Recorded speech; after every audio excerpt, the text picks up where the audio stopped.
There, I'm going to start the meeting. It is February 2nd, 2021 at 7:03 p.m. We have in attendance Jamie Lowry, Roger Moran, Susan Roth, Tom McGinn, Jens Bergen. I'm Rich Ganong, the chairman. So we definitely have a quorum. First item on the agenda is approval of the agenda. Then we will have the approval of the minutes of January 19th, 2021. There is a space for public comments. Then there is a new application, Lot 4 Ruckville Lane Shoreland Zoning application. We have 3 items under the land use ordinance amendment request. A citizen request to delete the 1,000-foot setback requirement of a medical marijuana caregiver facility from a church and daycare facility. Discussion, I'll report you on the discussion I had with the Board of Selectmen. And then there was a proposed amendment to land use ordinance 9.3.12 cluster housing planned unit development. Then if there's some other business, we'll hear from the town planner on that. And then we will call it a day and go home. First thing. I'll move to approve the agenda as written. Okay. Second. Motion has been made and seconded to approve the agenda. Motion by Tom, seconded by Roger. Any discussion? Hearing none. All those in favor? Jamie? Aye. Roger? Aye. Susan? Aye. Tom? Aye. Jens? Aye. It is unanimous. The next item is the approval of minutes for January 19th, 2021.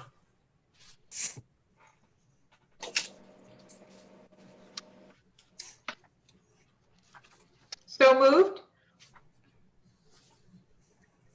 Motion has been made. Is there a second? I'll second that. Okay, Roger seconded it. I do have some discussion on that, but I'm going to save it for when we talk with the town planner, because it's not related to the minutes themselves. It's related to a question I had about one of the items.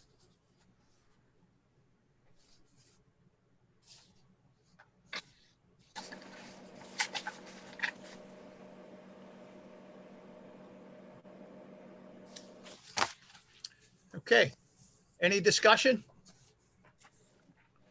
Hearing none. Jamie?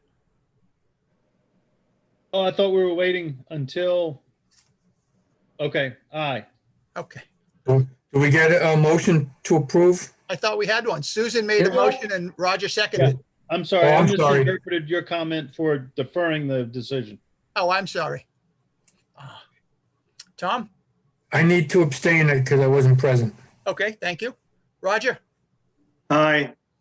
Jens? I'm abstaining is 2 for the same reason. 1, 2, 3. We do not have enough people. Well, No, yeah, you're here. Marty is trying to get in, but Yeah, we but- may be able to get him on the phone. Can we table it for now until we get a hold of them? Well, the agenda says that Jens was here for that meeting. Are we talking about the 19th? No, the Oh. 12th. Oh, I'm sorry. The 12th, I was there. So, and I've reviewed the minutes, and if that's what the vote is, I thought we're on the 19th. I'm sorry. Not a problem. Yeah, I'm good with the minutes as written. There was one word that I thought, I think it was as a result of dictation. It's in the third paragraph under item 1. It's in the 5th line after it says Mr. Bergen and Ms. Roth concurred. I think the word after concurred should be in suggesting. Yeah, I think you're correct. I think that would have been the issue. That's tough to pick up in dictation, but on a tape. Okay, so with those corrections, is everybody still in favor, or should I go through the roll again? As amended? Aye. As amended, yeah. Aye. Roger, Aye. Jamie, Aye. Susan, Aye. Tommy, you're still abstention. Abstain. Okay, Yep. so that is 5 in favor, 1 abstention. Thank you very much. No, 5 in favor, 1 abstention. Okay. Next item on the agenda, public comment. This is that time where if there's somebody from the public that has a comment to make or that they would like us to review or to consider going forward, you could say so now.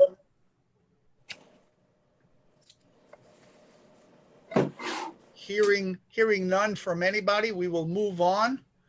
The next item is a new application, Lot 4, Ruckville Lane, Shoreland zoning application, determination of completeness. A proposal to permit a reduction in the SO setback to 50 feet per land use ordinance section 8.8.5.1 in order to construct a 12-foot wide driveway for a distance of 395 feet, providing access for a 22.87 acre approved subdivision parcel, tax map 1, lot 22-4, Ruckville Lane in the R3 and SO districts. Dakota Jakela Tequila, yes. and Claire Lindsay are the owners and applicants.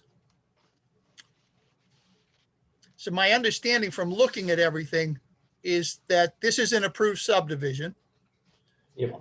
It's been approved for longer than I think all of us, with the possible exception of Tom and Roger, have been on the board. I think Tom was the chairman when this was approved originally. Yeah. Since then, the land use ordinance has changed, and in order for them to get the driveway through, they need to have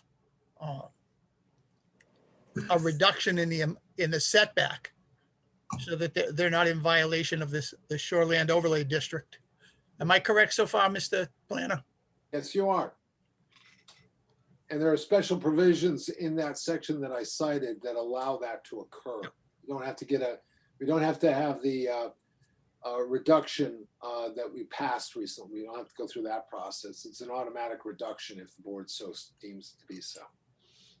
And it's my understanding, if it weren't for this reduction and they're having to come before the planning board, this would have been a site plan review. But because it's a shoreland overlay district, they had to come to us.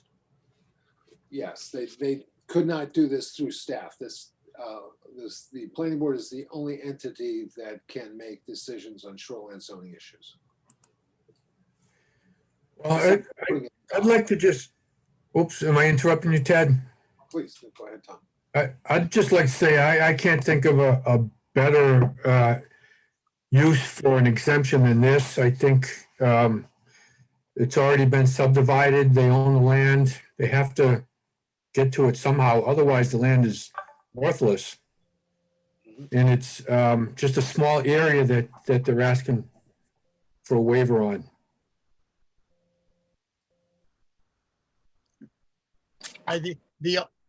Tad will tell you, the biggest problem I have with this is that this subdivision is 20 years old. And I have a really hard time with the fact that the subdivision was not finished 20 years ago when it was first started. That's a Well- personal issue with me. The ordinance is silent on that entire issue. Yeah, I don't know anything about that. There's no time limit to a No, subdivision? there is not. And that was the problem I was discussing with Tad. This could be 50 years after the fact, but that permit would still be valid. But, even if it was a brand new application, I think it's still worthy of waiving. Oh, it may very well be. I'm just, my whole issue was the age of it. I don't have a problem giving them the waiver. I just have a problem with the fact that it's on a subdivision that was out there for so long. And looking at the map, it looks like it's going to work. We just reduced the setback requirement. So Tad, a question, because it Is the shoreland zone line that is depicted on the map, is that still valid? There were two shoreland zone lines on the map. One you saw saying shoreland zone, and it didn't seem Yep. to collaborate with anything else. That was the line that was originally on the subdivision. Off And what of, had happened- what is that, the center line of Goff's Mill Brook? Yeah, it is. Yep. And what's happened, of course, is we have, actually, you didn't do it. It was done back, I think, in 2007. You upped the status of Goff Mill Brook to a 250-foot shoreline overlay district. And Okay. it was from the upland edges of the wetlands associated with Goff Mill Brook. So that's why I illustrated by coloring in blue on your Yeah, map. That's why there's a disparity between the blue area, which is actually the current SO district, and the line that you see going through that doesn't seem to corroborate with that. That's what that is. Okay, no, that explained, that essentially was my question. Yeah, though I concur with Tom, I think, if this is a driveway, the impact should be pretty minimal.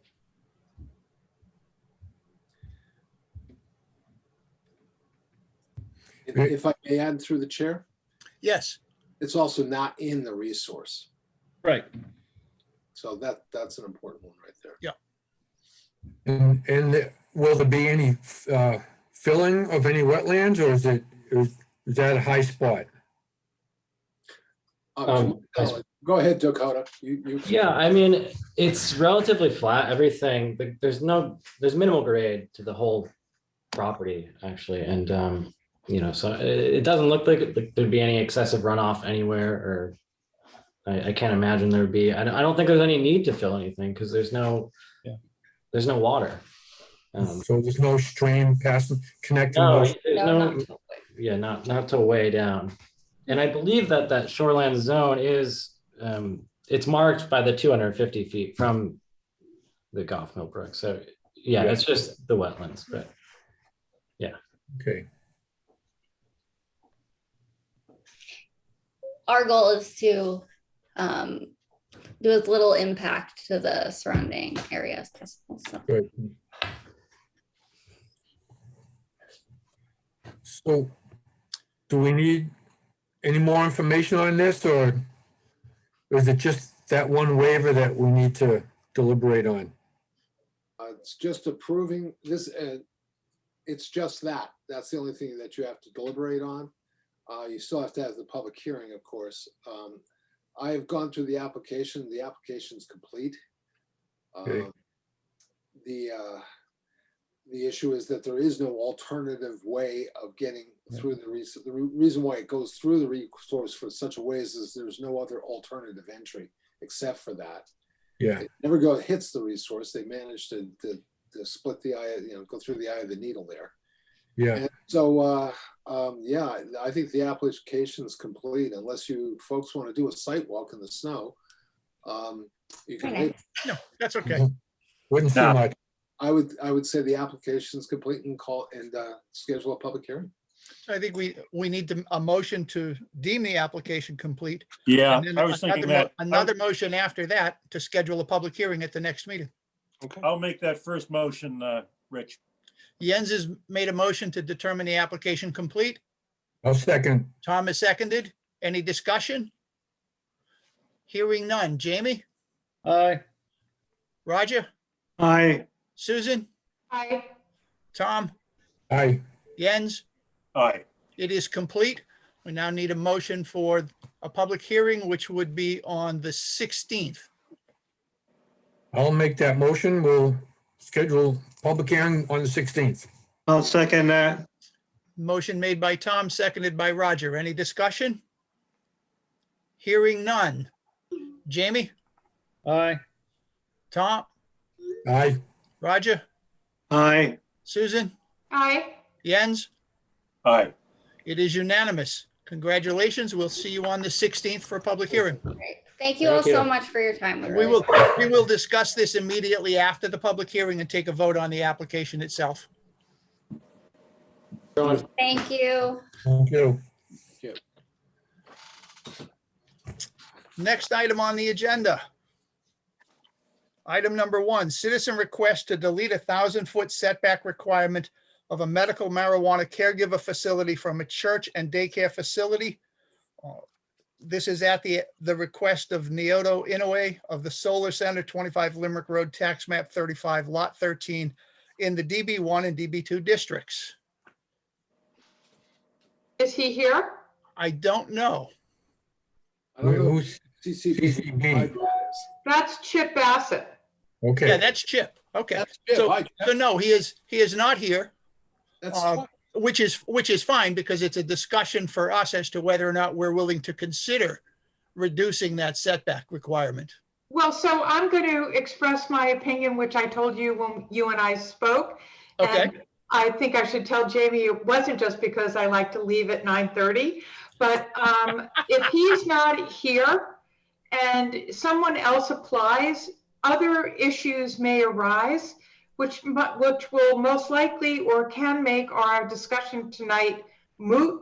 And I think if he doesn't show up for consideration of his application, it should be tabled as a topic until he or someone else does and raises the question about reducing the setback. To me, it just doesn't make sense not to do that. I He agree. he wasn't available 2 weeks ago. Right. So if he can't make it here, he may not be the only one down the road that raises the issue and requests a change. But at that time, the issues may be completely different and the circumstances may be different. And I think we should consider them as they arise and not in the ether. That's just my personal opinion. I concur. Yeah, Is that a motion? I move No the table. no motion is required. We just table the issue. I think we should table it until he shows up. And is there any statute of limitation on his showing up to get this considered, or it can just float around until he decides he wants to get here and discuss it? That's a completely separate issue. We can table it indefinitely. Really? Yeah, Robert's rules let you put it on the table and never discuss it again. It's just an indefinitely tabled item, which is very strange. I personally, I don't care if we table it. I think it's more important that we have a discussion as to whether or not we would consider doing this. You know, Well- if he wants us to do it, he can bring in an application requesting that we do it. But I think in order to expedite any kind of situation like that, we should have a discussion about whether or not we're willing to change the ordinance for one person. 'Cause Well, nobody else will benefit from this change. why should we open the kimono, so to speak, about how we feel unless we absolutely have to? I mean, I'm sorry, but it is an Okay. expression, and You know what? That's right. I mean, that is fundamental jurisprudence, really is. really, When you need to. right. Okay. Why should we? Yeah, I think we should table it personally. Okay, And I Jamie, still how do think you- we should get out at 9:30.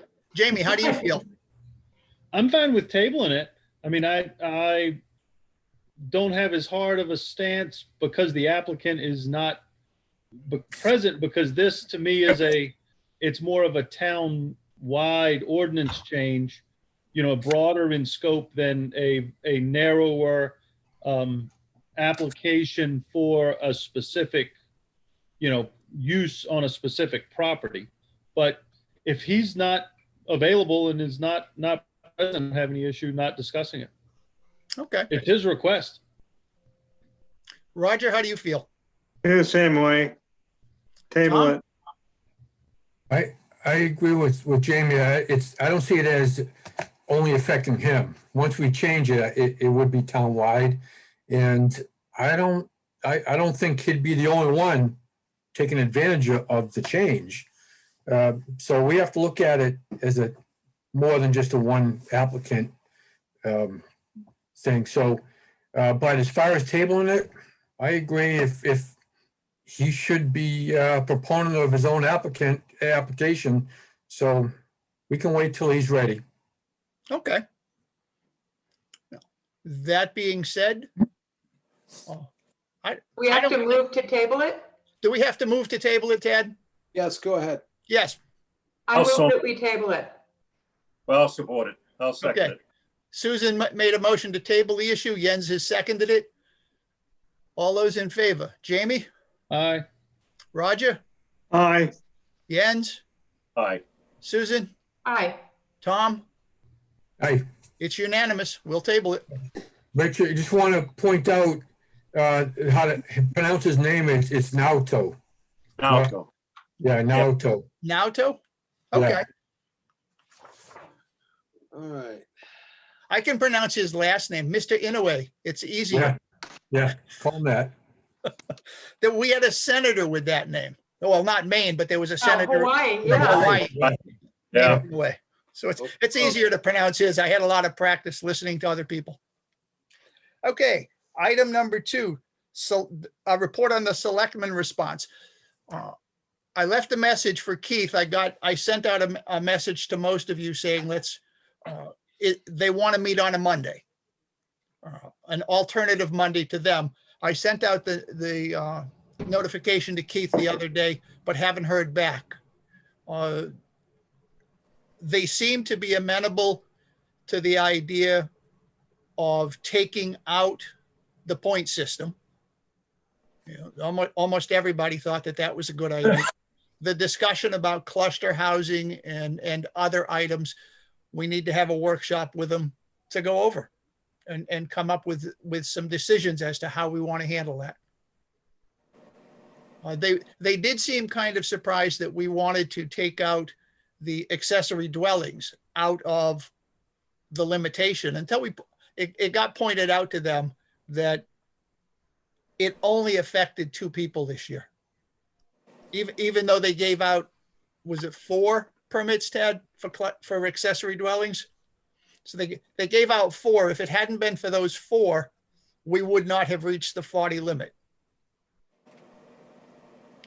So again, just one more item of discussion that they want to have with us. And we're waiting to hear from them as to when. I would imagine that this coming week, next Monday night, they will set a time to get together with us. Okay. And then I had the great discussion with the town planner. Okay, so we're going to give it to them on the first meeting. The next time we have a meeting, it'll be an alternate Tuesday night. Okay. Because, well, for us, it gives us a meeting. It gives us 3 meetings in 2 weeks. Which will be very popular. Yeah, it doesn't make people happy when you do that. But that's the update on it. Okay. Any questions? Anything I can answer? It will be a Zoom meeting. I should tell you that. They did agree that it should be on Zoom. Richard, would it be just for discussion, or do they have a proposal they want to present to us? No, I think it's a discussion about what we want to do, whether or not they would go along with it. And if they would not, then they're going to have to give us an alternative recommendation and see how we feel about it. Okay. You know, I think we've got a fairly good idea as to how we want to handle it in terms of multifamily, elderly housing. Those seem to be the big issues that you know, they're curious as to why we even want to bother looking at them. Well, we want to look at them because what are we going to do with the growth ordinance? You know, make everything part of it? We could. You know, depends on how you feel about development. Yeah. So the next item on the list is the proposed amendment to the land use ordinance 9312 cluster housing planned unit development. Tad sent out an attachment to an email yesterday that had all of this in here. I had a question for Tad, which, it goes through and it says, starting at point number 2, it said basic requirements, cluster planned unit developments shall meet all the following criteria. All developments shall meet the Arundel subdivision regulations, but are exempt from this ordinance's requirements. I looked at that and went, wait a minute. How can you say you have to meet the requirements if you're exempt from the requirements? Where are you, Rich? Item 2A, dimensional exemptions. All developments shall meet the Arundel subdivision regulations, but are exempt from this ordinance's requirements relating to minimum lot size, property line setbacks, and street frontage. If you're not, then you can basically, I mean, that's old language. Basically, what it's saying is that the planning board sets what those are, what the minimum street frontage is, what the setbacks are, what the, because if you do a lot reduction, you can't keep the same setbacks in some cases, depending on how much of a lot reduction you're going to do. Aren't those the essential things to allow for a cluster development? Yeah, there are essential things that they will prevent a cluster development if you keep the existing setback, frontage, and dimensional size. Then you can't have a cluster anymore. So if you had a 1 acres lot with 50-foot setback and a 200-foot frontage, but you're going to put it on a 1/4 of an acre, most likely you won't be able to meet those setbacks. Or let's say you went down to a 1/2 an acre, you won't be able to meet those setbacks and still have a building envelope. So that's why it says that it's exempt. Okay. I looked at it and thought that it was confusing language. It probably could use some improvement. It is confusing. You have to sit and think a little bit. It probably should say that the dimensional exemptions, that the dimensions can be changed by the planning board in a cluster development, basically. Right, and what had me confused about the whole thing is that all developments shall meet the Arundel subdivision regulations but are exempt, which is a contradiction in terms. Well, if you look at it, the Arundel subdivision regulations do not have minimum lot size in them. Nor do they have minimum frontage. They have no all the setback requirements are always in the land use ordinance. They're not in the subdivision ordinance. Okay, Would it help you if it said all clustered developments rather than just all developments? It would emphasize, again, this is unusual. This is a deviation, if you will. yeah, I think it would help for clarification. Yes. Just-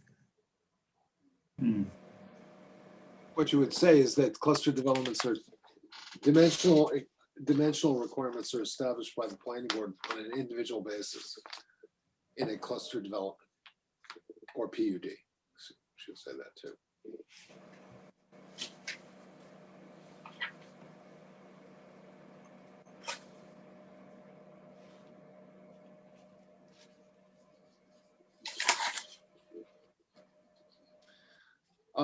Mr. Chairman, maybe we want to start off with the definition of a mandatory cluster subdivision. Okay, Because that's really the first thing that we were really talking about. Because that's really, it's not the definition, but it is the requirement specified in the land use ordinance that all subdivisions must be clustered. does it say that all residential subdivisions of more than 4 lots? Yes, it says all residential subdivisions of more than 4 lots shall be clustered in accordance to section 9.12, unless the planning board finds that conventional subdivision better achieves the objectives of preserving open space or whatever else you want to put in there. But that unless, that underlined section is what's being added in. Yeah, on any of these ordinance changes, what is being underlined is an addition. The text that is struck through is proposed deletion. And I highlighted them by putting a yellow highlight so you could find them easily. Looks like Marty's going to make it in. There we go. Is it 4 or more than 4? It says 4 or more. No, it So says it's more than. 4 or more. My mistake. It says more than 4. So 4 doesn't require a cluster, right? Yeah, it really should say 5 or more. Yeah, that would make more sense. It's very deceiving. I agree. I think it would make a lot more sense, even if you were to say, leave it at 4 and say, all residential subdivisions of 4 or more lots. Although the ordinance itself implies 5. Yeah, Yeah. I think we should leave it with that implication and just make it so someone would see the number 5 instead of thinking it's 4. So all residential subdivisions of 5 or more lots shall be clustered. Yeah. Can I go back to the underline part? I'm just curious why we need that. I can't think of a single case where larger lots would be would help to preserve open space better. Well, maybe the so. open space is Do you? the I don't issue. know. Better fit of the land or a better use of the resources, because we're reviewing a project right now where the typical keyhole design doesn't work, and we've gone to putting lots along a road, a town road, smaller lots. They're clustered, yes, but we're doing that because it's a better design in the long run, both from the standpoint of soil availability, good soils, and accessibility. Lots that have better area to provide reasonable lot yards, But you see how reasonable access to all so light dark. and air. What's that? And that's why No one's there. I don't think no one's in. that's why we're looking at That's something him. besides making it mandatory all the time. Well, Tad, Hey. does the answer to Tom's question, Yeah. could it also be that depending on how the developer configured the lots and the common space, that if there are these fingers of common space that are long and narrow, that the larger lots could be I think so. make more utility to that type of common space delineation. Through the chair, Marty's here. Yeah, Marty, Marty, we can't see you, but we can see the ceiling in the office. So I thought we discussed making Thank you, Marty. a cluster development discretionary in terms. Huh? Sludge? We Didn't have had that. discuss that? Where is it? Yeah.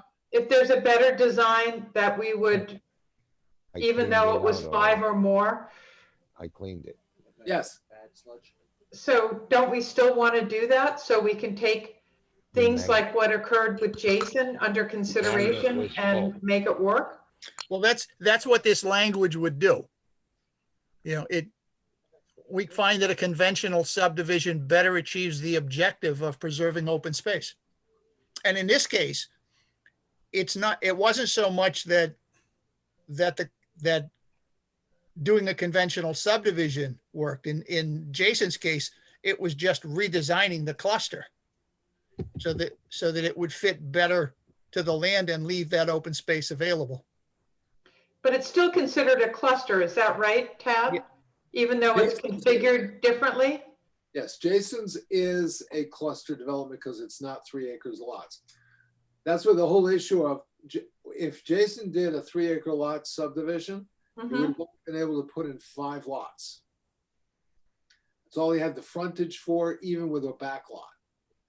He only could get 5 lots because he only had a certain amount of frontage on the road and adequate frontage. So consequently, by doing a cluster, he was able to have 9 lots and still make net residential density.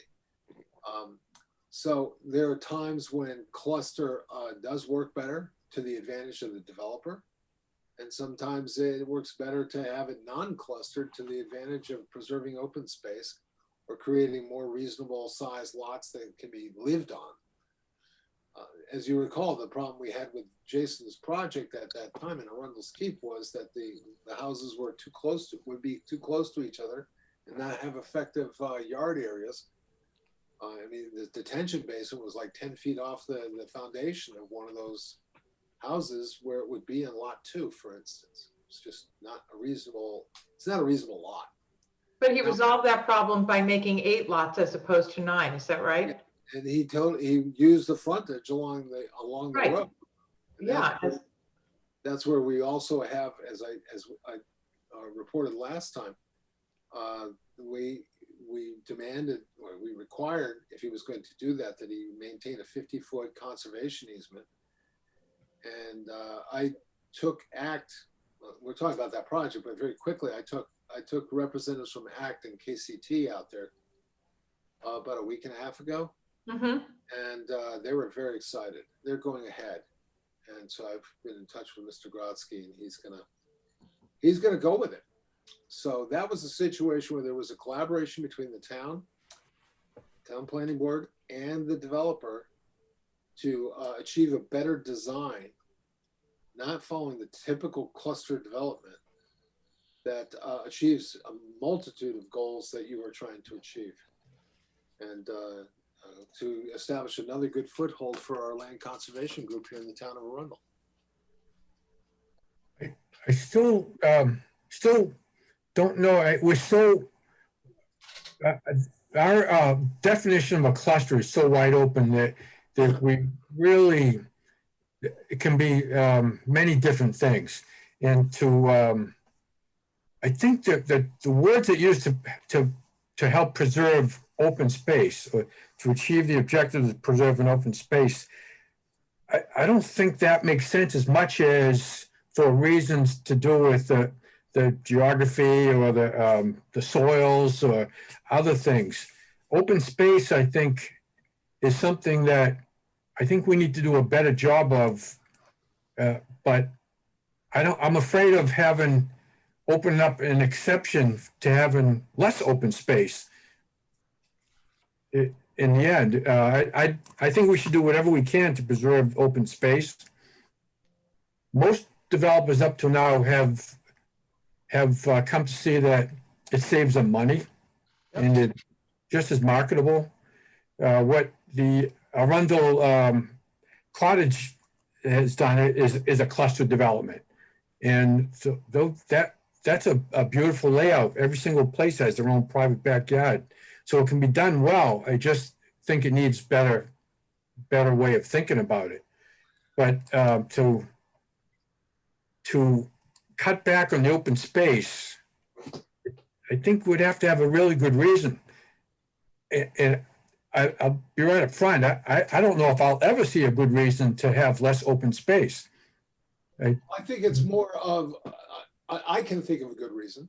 And one is that if a lot is so small that it cannot provide an adequate yard area, it also has a potential of causing a concentration of nitrate, let's put it this way, septic plumages that over time create problems for infiltration in the groundwater or into surface waters. And then we have a concentration of nutrients that come out of that, mainly potassium, phosphates, and nitrates. That is a deficit to the town to keep putting cluster on marginal lands. And that's where we're having a problem now, Tom. We're getting into more, as Arundel suburbanizes, we're getting less and less good land, and we're finding ourselves on more and more marginal lands that are starting to present a potential problem if we concentrate too much septic or too much groundwater uptake in a specific area. Isn't that the essence of Tom's point, really? I mean, yeah, using the cluster development premise for the development of what is ultimately not really a optimal lot. Yeah, well, it is, but sometimes I think we might have sacrificed doing a cluster development for providing enough reasonable area to have a septic system and a reserve area. Well, We've if, got some cluster lots that are hanging off the edge of a bluff in which the septic field, I have great fears that in the future are going to cause problems to the wetlands down below. if the soils are failing, if there's evidence that it won't work, then by all means, allow some type of exemption or some other strategy. But to start, I think the only word I see here is the objective of preserving open space. And I So would I- agree with you, Tom, there needs to be more. There needs to be more in that program statement that defines exactly what the planning was trying to achieve. It just Design. seems like it's almost circular reasoning. That I can save you more if you spend more. You know, it's something I can preserve more open space if you let me use more space. It just doesn't add up. It's not logical to me. But if the soils can't pass, or the geography, the property just doesn't have something. First of all, if there's not good land to build on, they wouldn't be getting permits for the number of units that they want anyways. We still have to subtract out the amount of wetlands. Yeah, but wetlands aren't bad soils. They aren't the only bad soils that exist out there. Yeah, Wetlands are just one type. They're a hydric soil. okay. It's not the only type of soil that presents some real serious problems to septic systems. And frankly speaking, the problem is that the plumbing code right now has gone from having a limiting factor starting at 2 feet to 18 inches. It's now 12 inches, or is it even less than 12 inches at this point? Because of the fact that Maine is being developed more and more, and especially on the islands, you can't get that kind of spacing without doing mound systems. We're getting problems, especially on a good example would be Long Island. On Long Island, I'm not throwing stones at Long Island, but they have to go through incredible hoops to get a septic system because they're talking about soil that's 4 inches deep and on top of granite. And so there are soils that are not particularly good for septic systems. And I think we talked about that last time, about looking at that as being one of the factors that we consider, whether or not we want to use that, whether we have enough scientific data to be able to substantiate that, is something we're going to work on. But I think the planning board's got to have some flexibility here that if they need to get larger lots than the usual cluster lot or just regular conventional lots because of conditions, that the planning board not be hamstrung so it can't use discretion to allow a larger lot than they usually would with a cluster development. Right now, if you don't cluster, I mean, remember what we did with Oak Ridge. They had some big lots in there. We said, no, you got to cluster it because it's a cluster subdivision. So you have to cluster that lot and this lot, even though this lot has nothing to do with the rest of the project, it's got to be clustered because that's what the ordinance says. It must be clustered. Doesn't say by how much, but in that case, they reduced the lot size, but the lot had absolutely nothing to do with the rest of the development. It was on the other side of the development. So I think we have to have some flexibility written into the ordinance and think about how to develop a good neighborhood without always being hamstrung by dimensional clustering. Rich, I have a question. Is there, or Tad, is there a qualitative definition to open land, to open space? In other words, sometimes developers give you the crappiest cut up, least desirable parcel or land as its open space and call it open space. And that's very true. And that's one of the problems that we had with the keyhole designs we were getting, where you just had a 25 or 30 foot open space ribbon around the development, which was essentially unusable or didn't link to anything, didn't have any recreational potential, and but they met their open space requirements as a result. Basically throwaway. It's, yeah, well, it would be land that they would have incorporated into a lot. The lot line would have gone all the way to the edge. So do we want something like that in there or not? Yes, I think so. I think we were talking about open space, and Through the chair. Yeah, hang on for a minute, Chip. Okay. yeah, I mean, actually, we talked about it, buffers. If you look at your minutes, we talked about qualitative open space, that we should have qualitative open space. And if we look at the subdivision ordinance has a lot of discussion about what a good qualitative open space is. The question is, I think we're gonna have to marry these two somehow, because this is what's in the zoning ordinance. And it goes into greater details in the subdivision ordinance, and sometimes it's overlooked because it's split between two ordinances now. Well, we have a lot of redundancies. I think we've acknowledged that, so Yeah. maybe that's what we need a collator.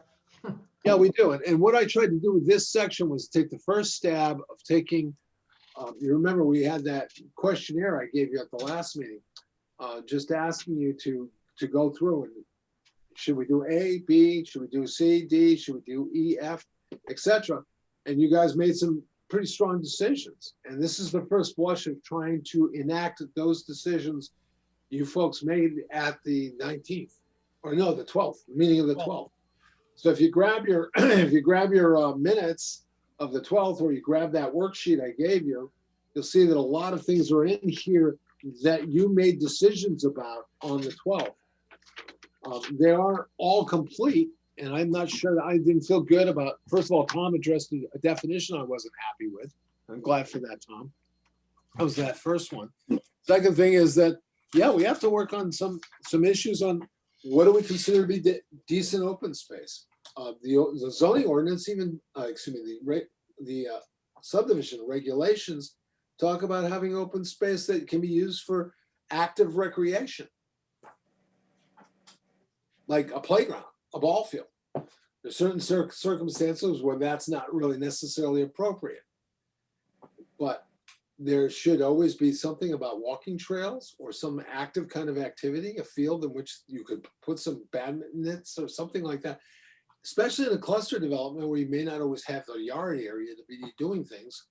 Or as I think Jens brought up before at the last, or at the 12th, demographic groups that don't need that much yard area, but they need some passive and active space in which to do things. And you think specifically of empty nesters who really don't care about playing kickball because the kids are gone, but they are interested in having a good, nice hiking trail, or they might have a nice interest in a tennis court. Of course, that's a little on the pricey side, but they're not going to respond to that, to let's say a basketball court or playground, but they're going to respond to hiking trails or sitting areas or fire pits, community fire pits, something like that. Those are, or just open space to go bird watching. Okay, So- let's find out what Chip wanted to ask us. Come on, what's up, Chip? What Chip wanted to ask is, would it be possible to change that last line from better achieves the objectives of preserving open space to something along the lines of better utilizes the property being developed, including preservation of open space, wastewater management may not be the right term, but what Tad was talking about in terms of septic systems, and other objectives of the planning board. Yeah, that leaves it more open-ended. Is 9312 the land use ordinance or the subdivision? That is the land use ordinance. I haven't even gone into the subdivision yet. Through the chair, Yeah, Marty. could that thought along the way of the open space or whatever else not be covered under the homeowners association so that it would be maintained and utilized along the way? Yes, it's mandatory. Marty, Mandatory is one thing, but we've had that prior to it, and where we've had something and it was sold off because it was convenient to the town. well, I don't know how the town could do that because the town didn't have a legal right to do that. Actually, Example of Bartlett Woods. Well, I'm not sure about that. I know I've had a couple of associations come and ask me to enable them to liquidate their open space and incorporate it in the lots, and said, sorry, you have to go to the planning board for that. And I'm not sure they're going to give it to you because you have more density than you would have if you did a conventional development. You can I'm get just more throwing it out as a thought. Yeah, no, it's a good thought, Marty. But I mean, that's the whole idea of having the HOAs there. But you're right. We can't make the HOAs enforce their laws unless we're going to police them. And that's going to be, that's going to be up to future CEOs, the land use, the code enforcement officers, and the zeal of the planning board to ensure that people don't mess with contracts. And you think about it, it's a contract between the town and a developer, a contract between the town and its residents, that we let you do this in exchange for this benefit. We held up our end, you hold up your end. But that's an enforcement issue that will have to be grappled with by future planners, code enforcement officers, selectmen, and planning boards. Through the chair. Yeah, Marty. Question on that.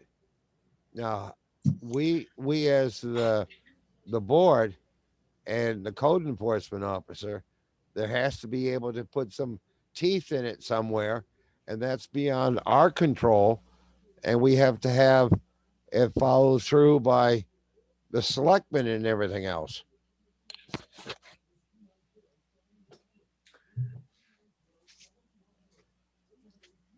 I'm not debating with you on that, Marty. It's a question of how the town decides to police its contracts. And these are contracts. Great, but we can't, the code enforcement officer can't enforce a contract if there's nothing there for him to support himself on. Well, the alternative is not to do anything. Or the alternative is to ensure that that there are no impediments to the code enforcement officer enforcing the contracts and the laws of the town's ordinances. Well, holding back building permits. That sounds good.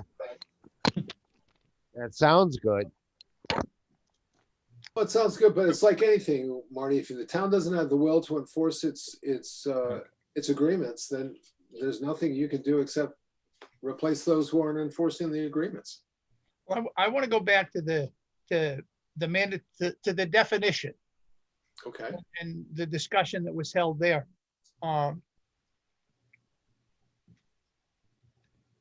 It says that all residential subdivisions of more than 4 lots of 5 or more lots shall be clustered in accordance with section 9.3.12, which is what we're discussing.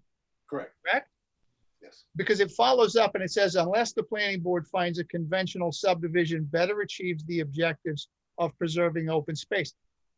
If we're talking about working something through 9.3.12, then I think it's superfluous to have that statement in there. I like that, Rich. I agree. In 9.3.12B, I think it covers all the things that I'm concerned about. I think that we need to look at all the, include yard area, septic, setbacks, soils, topography, buffers. I think all those are the factors that we need to consider. And more than just the objective of preserving open space. I think just leaving it the way it was, maybe with the exception of what's listed under 9.3.12B.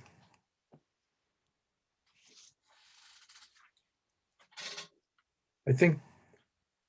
Well, I just think that if we're going to talk about meeting these requirements from a subdivision point of view, there's no reason to have that last statement in there. It just doesn't fit with what we're trying to do. I do think that the applicant should have the choice, however, be it 4 lots or 5 lots or 15 lots. I think they should have the choice of whether or not they want to have a clustered subdivision.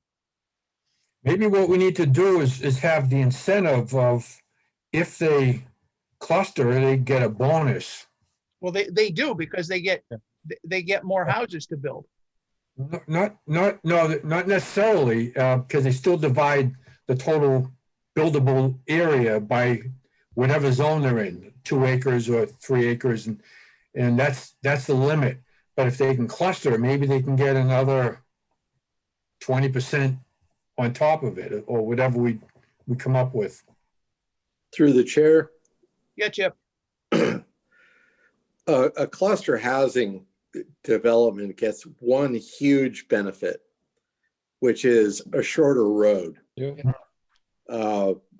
Plain and simple, roads cost $350 a foot. So I think that if a developer has a plan which follows all the setbacks, road requirements, lot sizes, and everything else, that is not a cluster, they're going to have to build more road, plain and simple.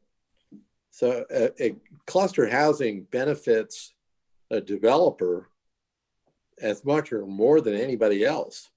That's the irony of it, Chip, that it's good for everybody to have. Well, not necessarily though, Tom. It's not necessarily good for everybody. Well, it's You good may for have the developer. homeowners, hold on a minute. You may have homeowners that don't want a 1 acre lot or 1.5 acre lot. They may want 3 acre lots. Because they don't have to buy that lot. They're not living there yet. But Right? by mandating cluster housing, you are mandating smaller lots, period. End of discussion. I think I would agree that is true.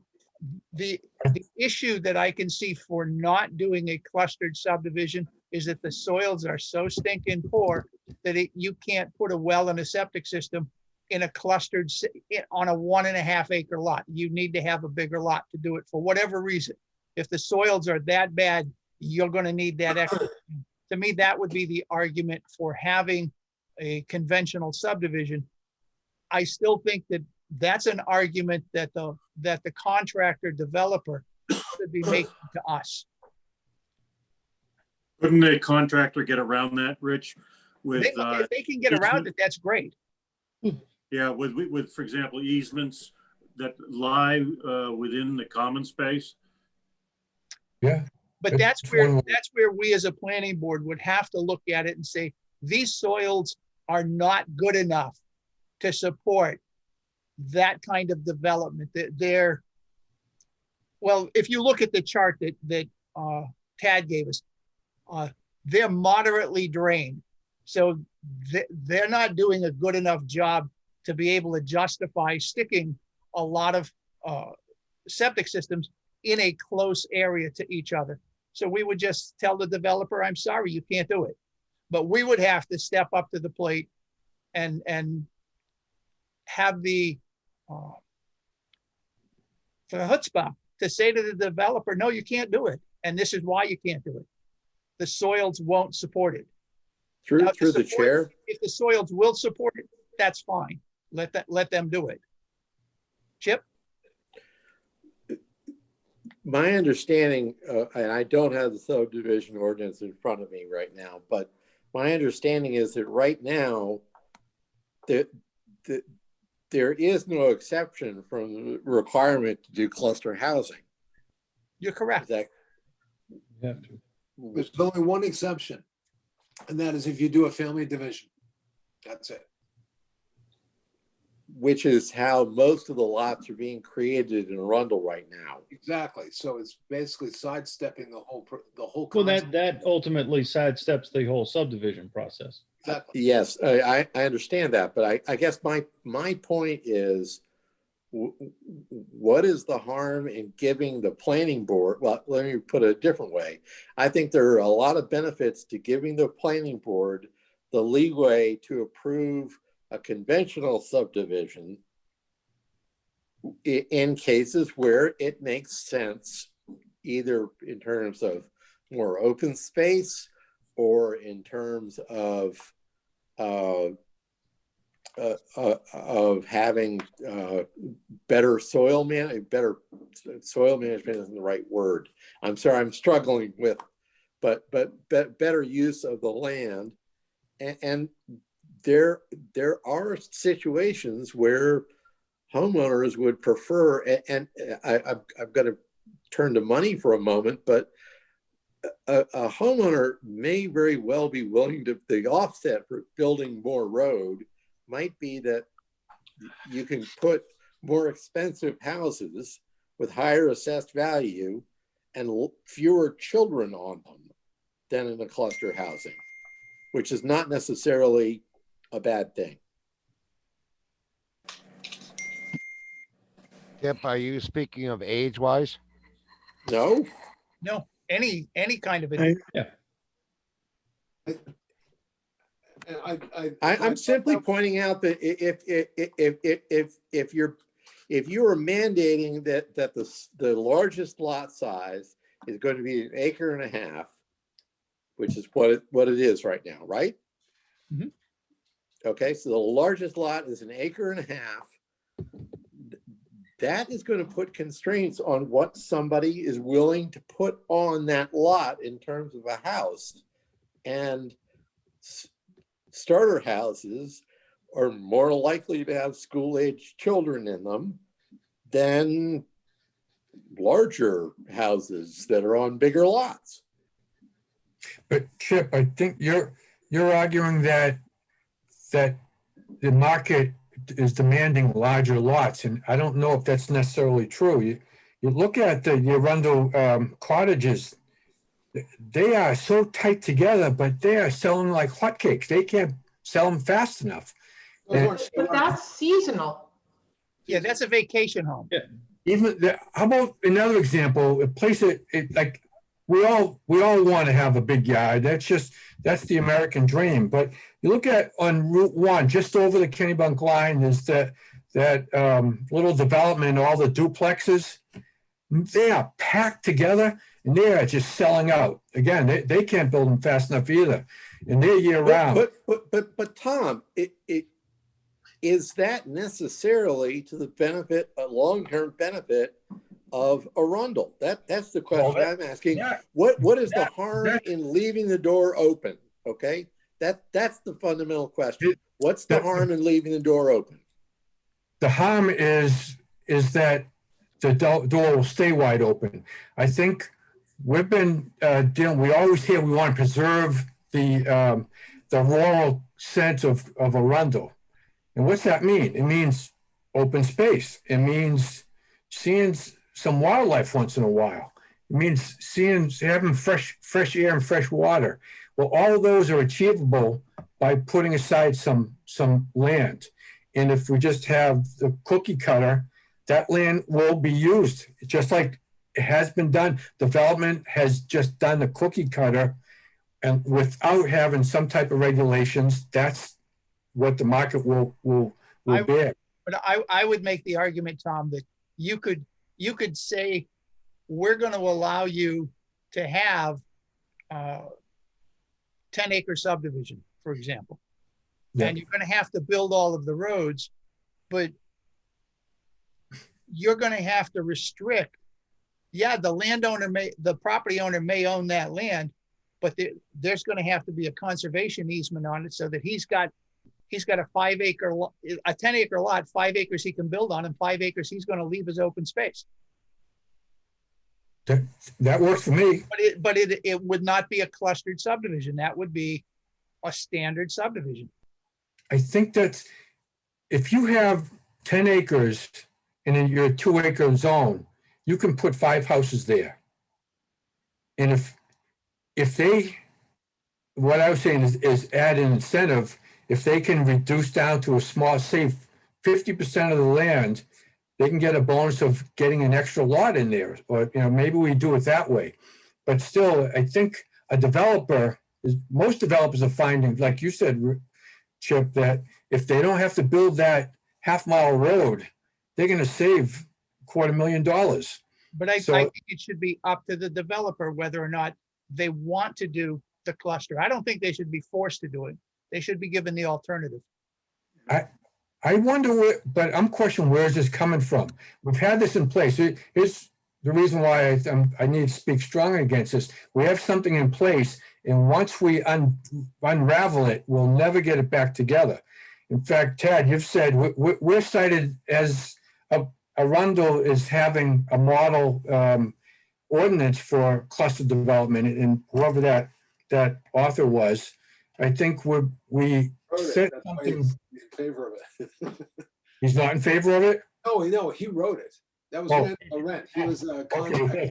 contractor. We- Wanderer likes it, but we adopted it, and I don't know, at first, and I was on the board then, I didn't know if it made sense.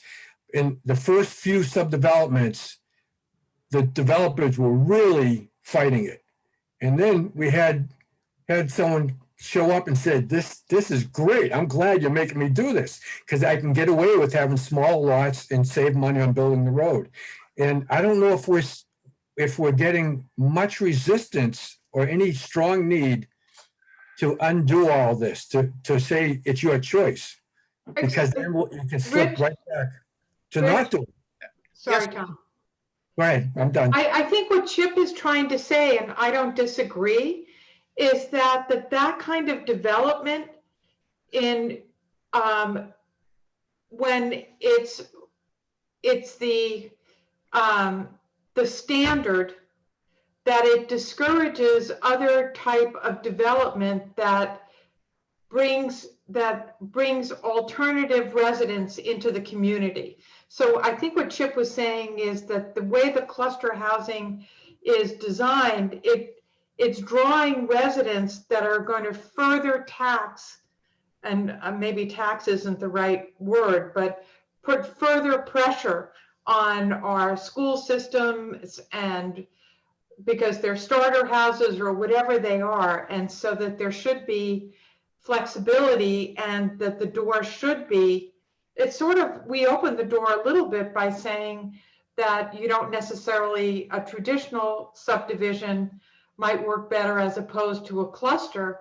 What's to prevent us then from opening that door a little wider, so that if somebody wants to take it and make it 3-acre lots or 5-acre lots and build fewer houses, I don't know whether or not we can dictate it, or even if we want to, that a certain portion of it has to remain wild or, considered conservation. But I think that there has to be a more broader view of how development is conducted here in town, because I think cluster development is encouraging all this cookie cutter stuff and not discouraging it.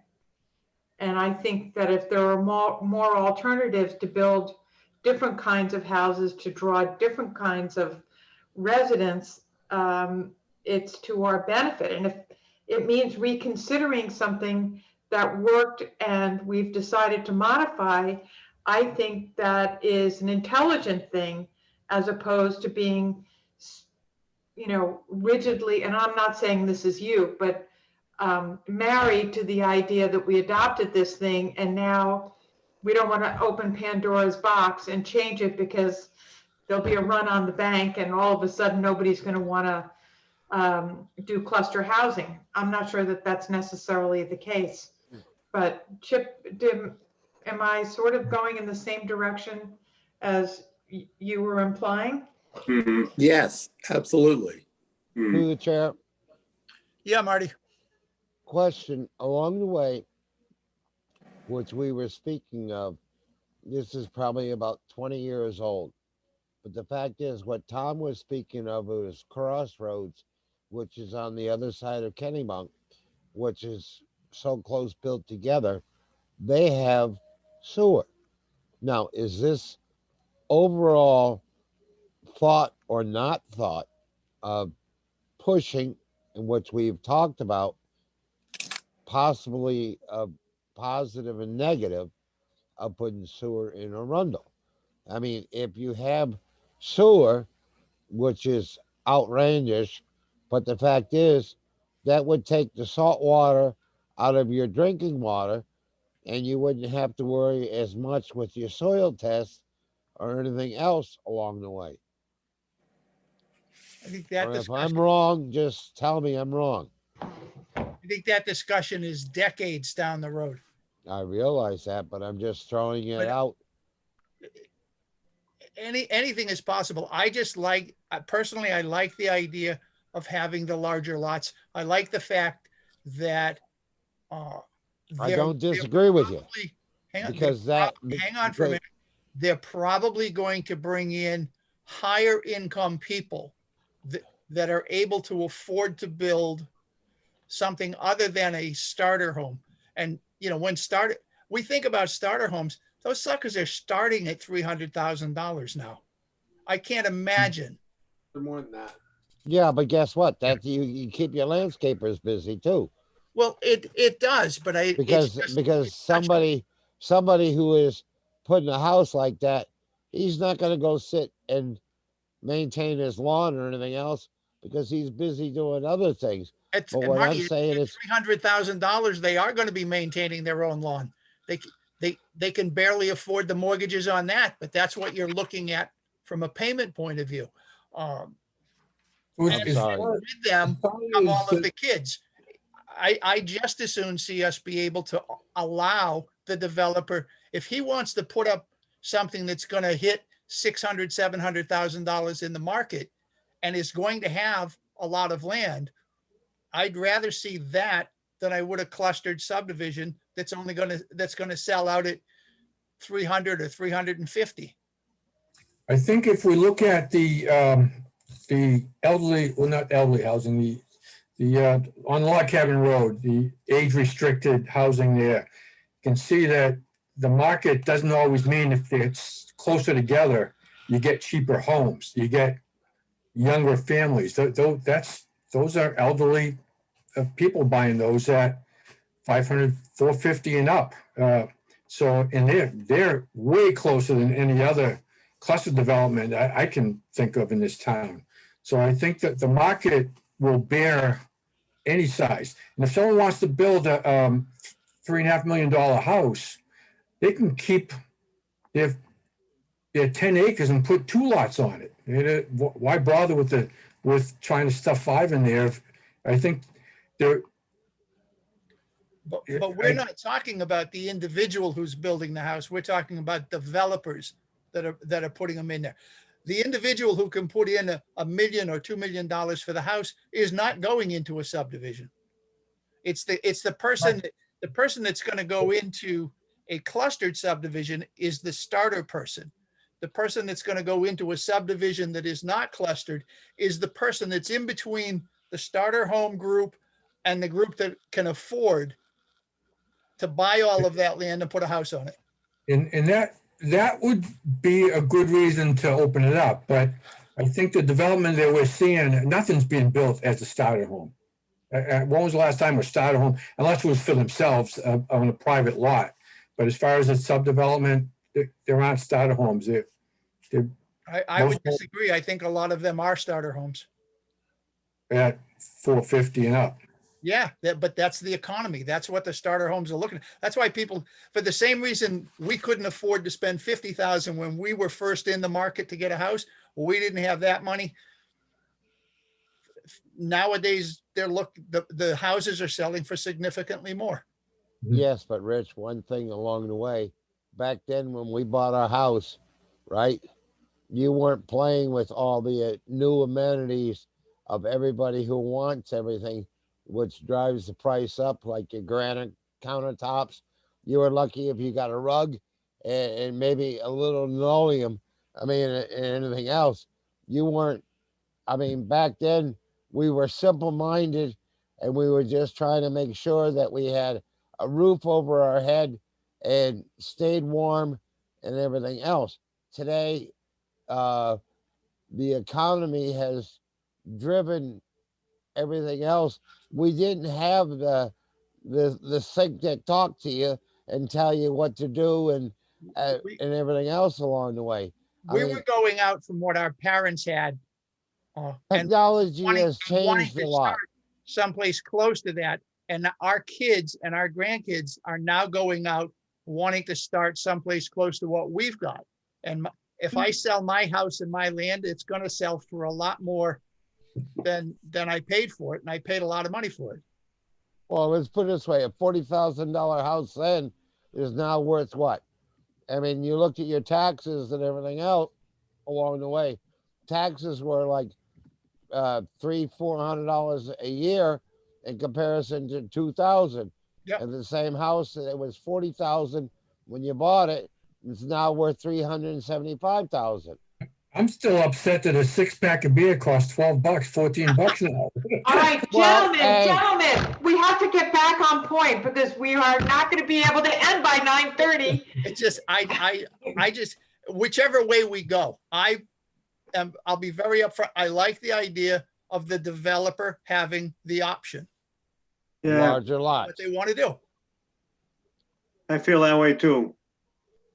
You know, if you all decide that no, we're going to continue to cluster, then we continue to cluster. But I think that now, I'm not saying that the developer has the choice every time they go to build something, because in some instances, they may not be able to.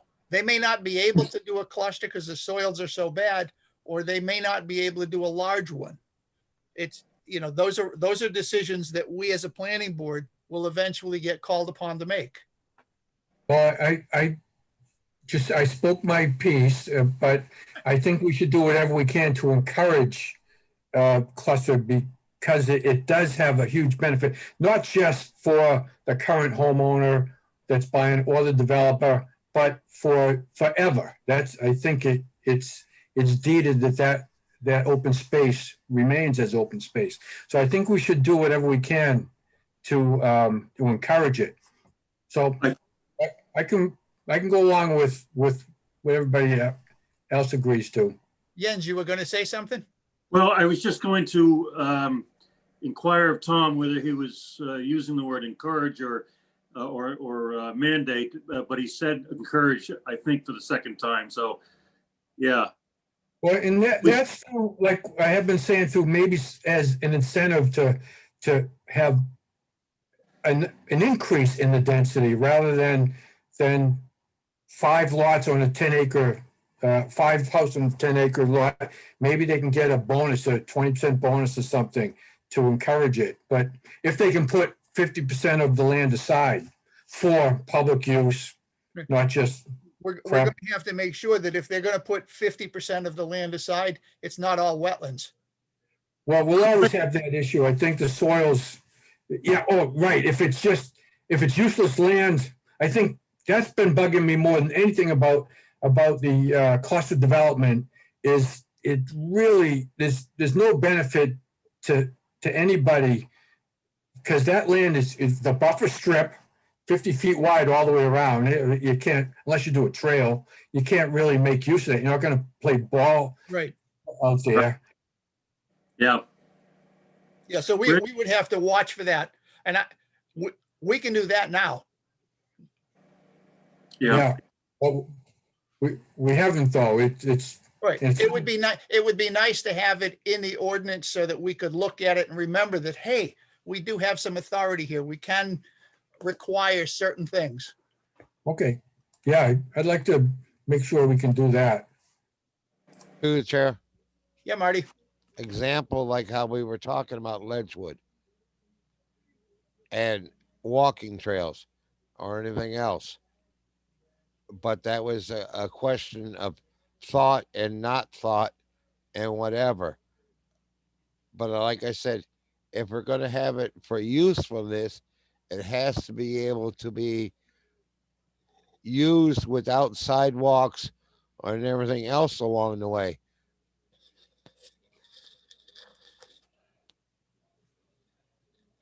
Okay. Any thoughts, Jamie?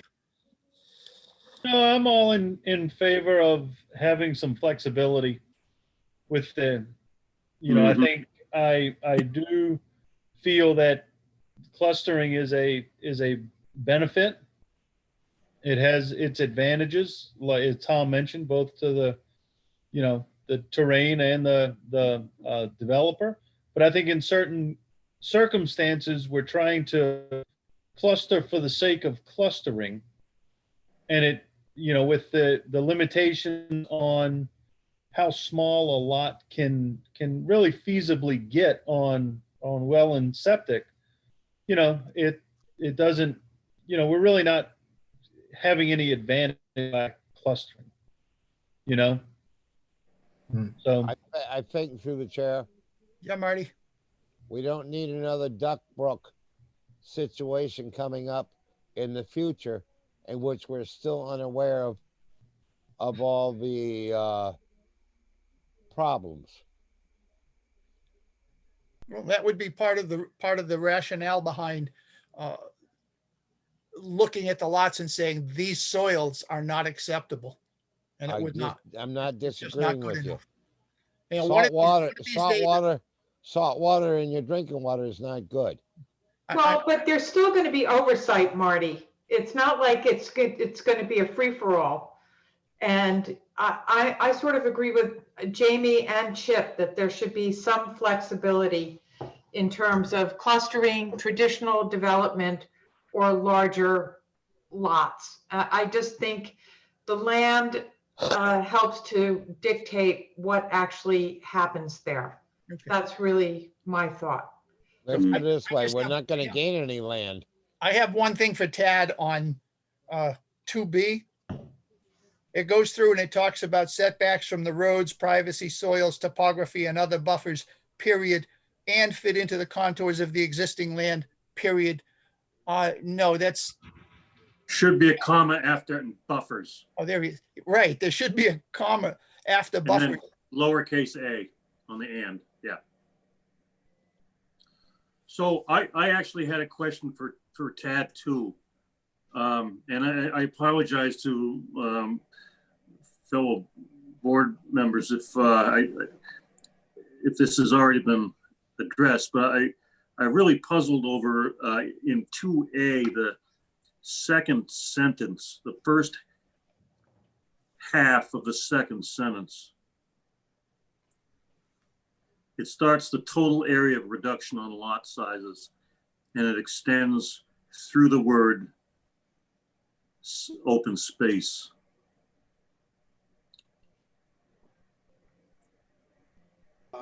I don't really understand that.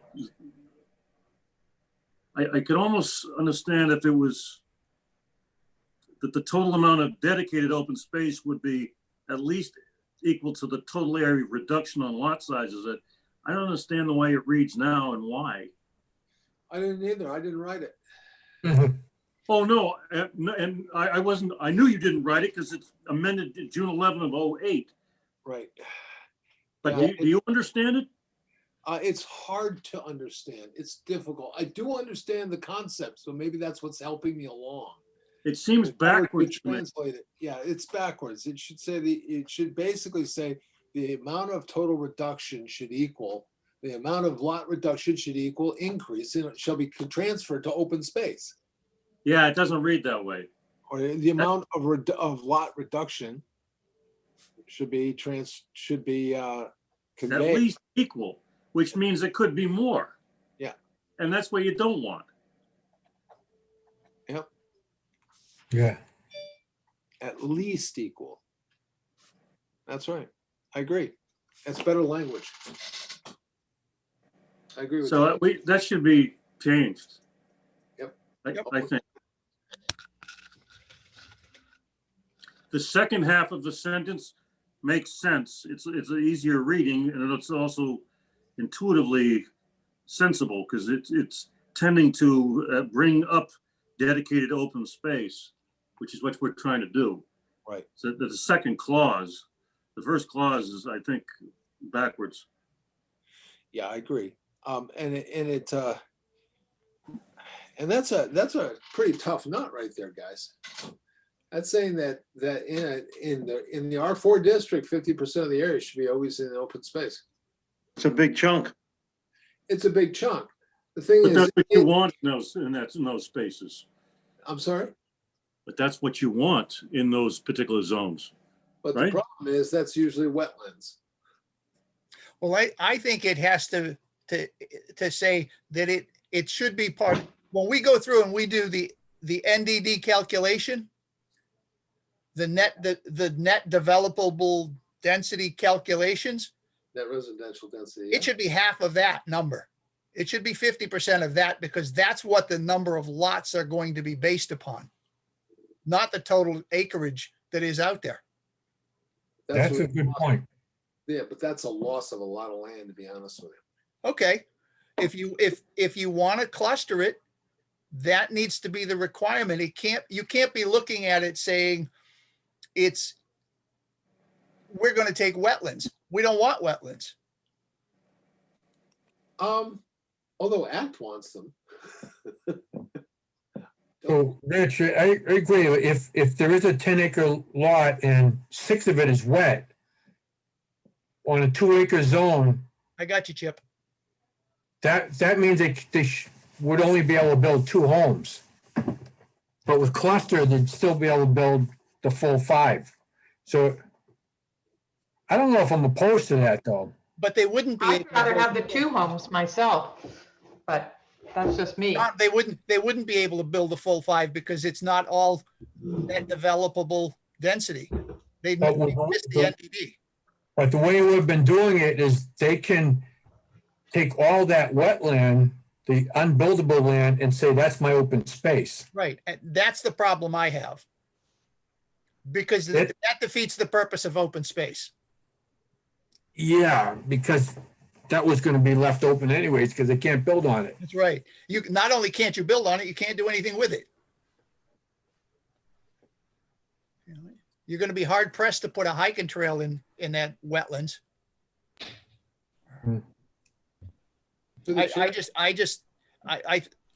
I wrong, Tad? Is my understanding? I've always thought that the open space is supposed to be buildable land that has been set aside so that into an open space category, which allows you to take, you've got 10 acres of net developable density in a 2-acre zone. You can build 5 or 6 houses, but you have to leave the rest of that space in open space, not the wetlands. No, it's basically, it's the raw acreage. So in other words, you're making the same argument Mike made during Oak Ridge, and that is that it's got to be usable open space, whatever that means. And it doesn't. It has to be open space. And what you do is you take that open space is excluded from the calculation of density, but it doesn't make it go away. So if half your lot is wetlands, let's say you've got a 20-acre lot and half the lot is wetlands, and you take out the wetlands and the road and all the rest of that, and you've got, let's say, 10 acres left that is land that's buildable or theoretically buildable. Then what you do is then you divide that by the density in the 2-acre lot, in a 2-acre zone, like R2 or R3. That would be 5 lots. And then the area, you're going to reduce down those lots. Let's say that's 1-acre lots or whatever. You're going to reduce down those lots in order to get them around a road more efficiently. And you're going to give whatever's left over to the open space. Right, but that's part of the net developable land that is left in open space.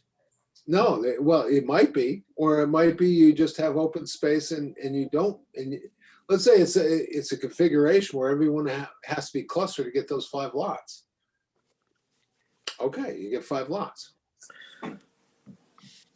There is no requirement for the open space to be usable, whatever that means. It just says that you have to, whatever you reduce your lot by, you have to take that reduction area and transfer it over into dedicated open space. That's all it says. And your density is based on what's developable, the amount of land that's developable. That's all it Right, says. so if you've got 10 acres of developable land, Yeah, then you can put that house, you're gonna split it up into five lots, 5 houses. You can put them any place that you want, as long as each one of those houses has 2 acres of land. But if you cluster it, you're gonna drop that down to 1 acre of land. You're telling me, and the rest of that is supposed to be an open space. Yeah. That's the other part of the net developable density. yep. Through the chair, Yes, can I address the confusion? I think it's been so long, I think it was Jens brought it up. The first half of the second sentence in 2A is backwards. right. It should say that the amount of dedicated common open space shall be at least equal to the total area of reduction on lot sizes below the required minimums. Yep. Is that correct? Correct. I think that's the essence of it. I had written it a little bit differently, but that's the concept. And furthermore, it's only in the rural zones. I'm a little confused, but what are the rural zones, Tad? Well, we used to have them defined, but now they were used to be the R3 and the R4. Okay, but they don't exist anymore. Well, we don't call them rural. We only, But the bottom line is the last part is vestigial and an undefined term, correct? now it is, yeah, now it's undefined. Okay, but let me pursue this a little bit further.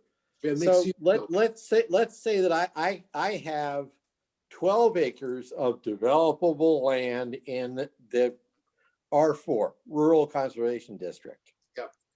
Okay, now the way that the planning board has operated in the past, the assumption was that lots would be 1.5 acres and 6 of the 12 acres had to be common space, correct? Whoa, no, you've lost me there. No, why? It says 20%. The dedicated common open space shall be equal to 50%, Right. right? Yep, total area of the development, if you're in the R4, yes. Except rural zones is irrelevant now. Well, It shouldn't only say one rural zones. Well, you But- know but- why. We stopped, everything became a mixed use zone, and you remember that. Okay, but here's where I'm sorry, where I'm heading is if a developer looks at a piece of property, they have 12 developable acres. Right.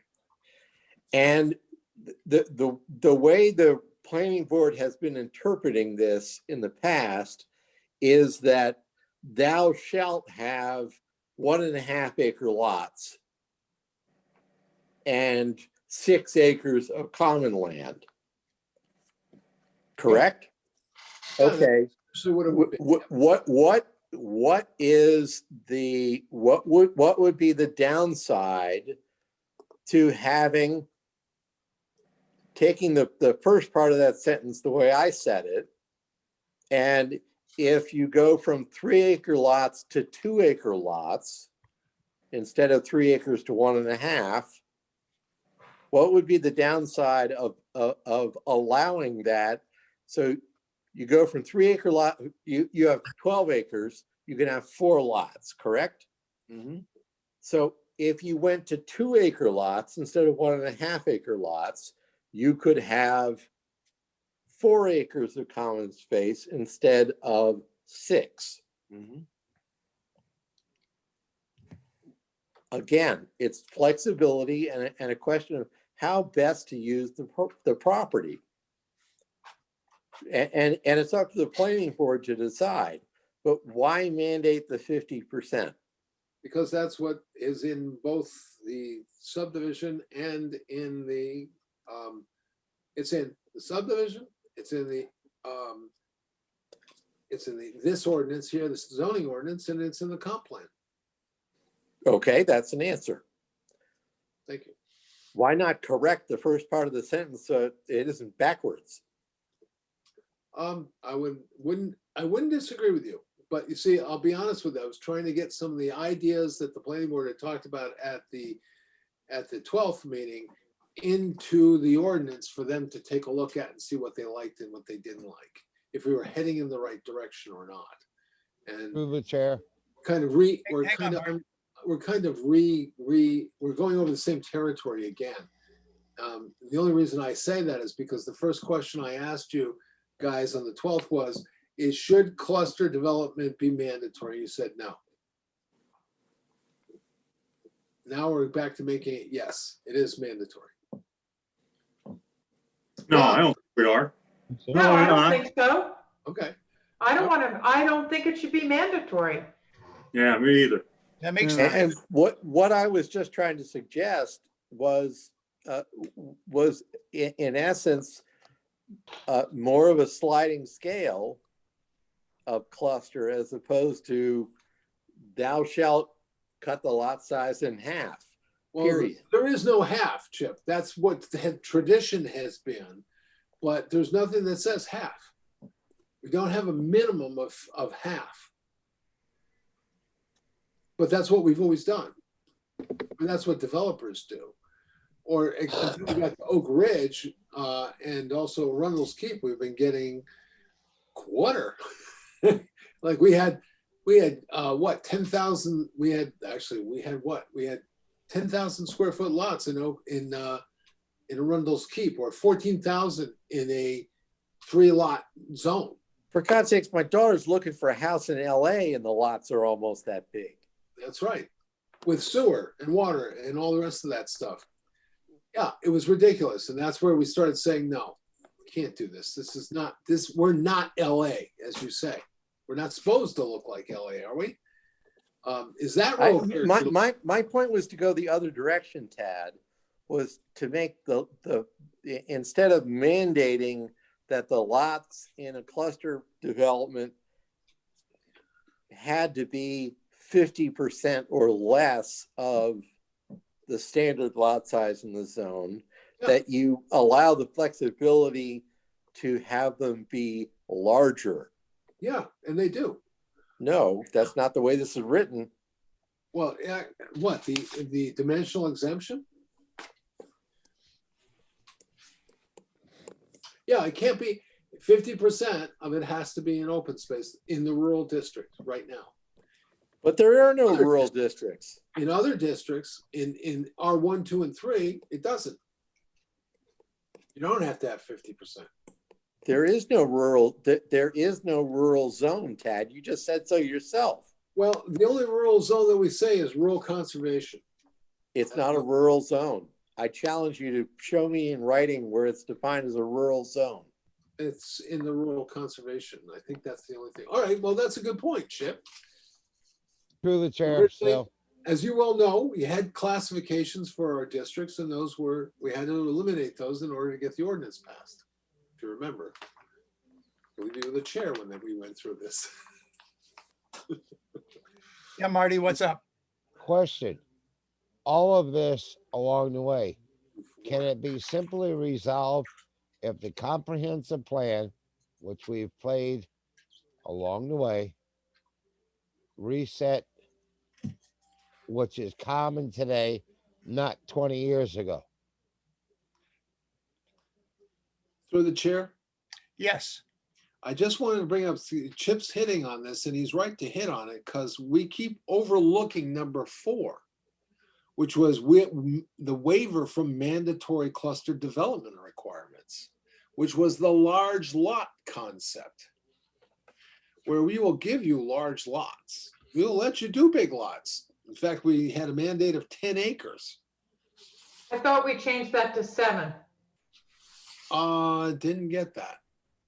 I think we talked about it, but we never made a conclusion on that. I thought we said 5 is too little and 10 was too much, and we We can go landed with on 7. 7. I think Chip needs to know that that's one of the things in there. If you, even if you make it 7, what it does is it says that, yeah, you can have your larger lot subdivision.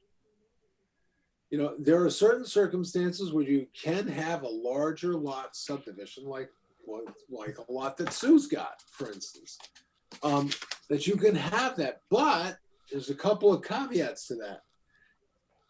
And this, again, is something that was, and this is limited to the rural conservation district right now, according to the comp plan, but that, that there were certain things that you couldn't do, one of which was subdivided at a future date. It was forever going to stay 7 acres. And that you had to retain existing pasture land and non-wooded lands. And that you had to preserve the view shed from the road. And farmland soils ranked by USDA as being of national or statewide significance greater than 1 acre had to be preserved, unless infeasible due to access or geometry.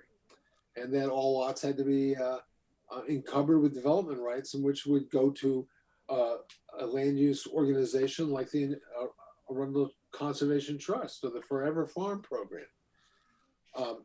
So that was something where Tom was concerned about, and Chip's concerned about having the ability to have large lots, which is not necessarily unrural, guys. That's not suburban. But there were conditions that made you retain the first of all, design it in an appropriate way and retain some rural character in that, in the way the buildings are located, in the setbacks, and in the buffers, and what else? Yeah, the preservation of farmland soils. So we do have that in there. That is a caveat that we propose for having a large lot subdivision. Through the chair. Yeah, Marty. The fact is, in the past, we have not had, over all these years, ACT. This is something new.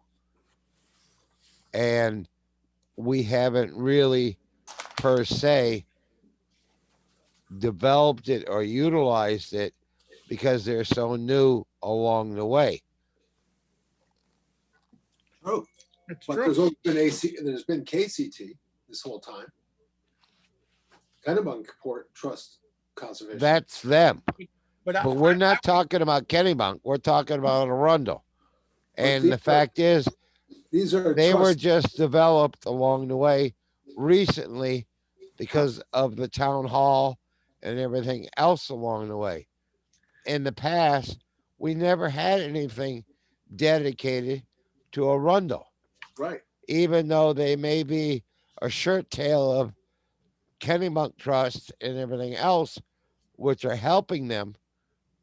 But the fact is, that doesn't reflect anything under the comprehensive plan, which also dates back to Dan Flashman's era and everything else along the way, which is good 20 years.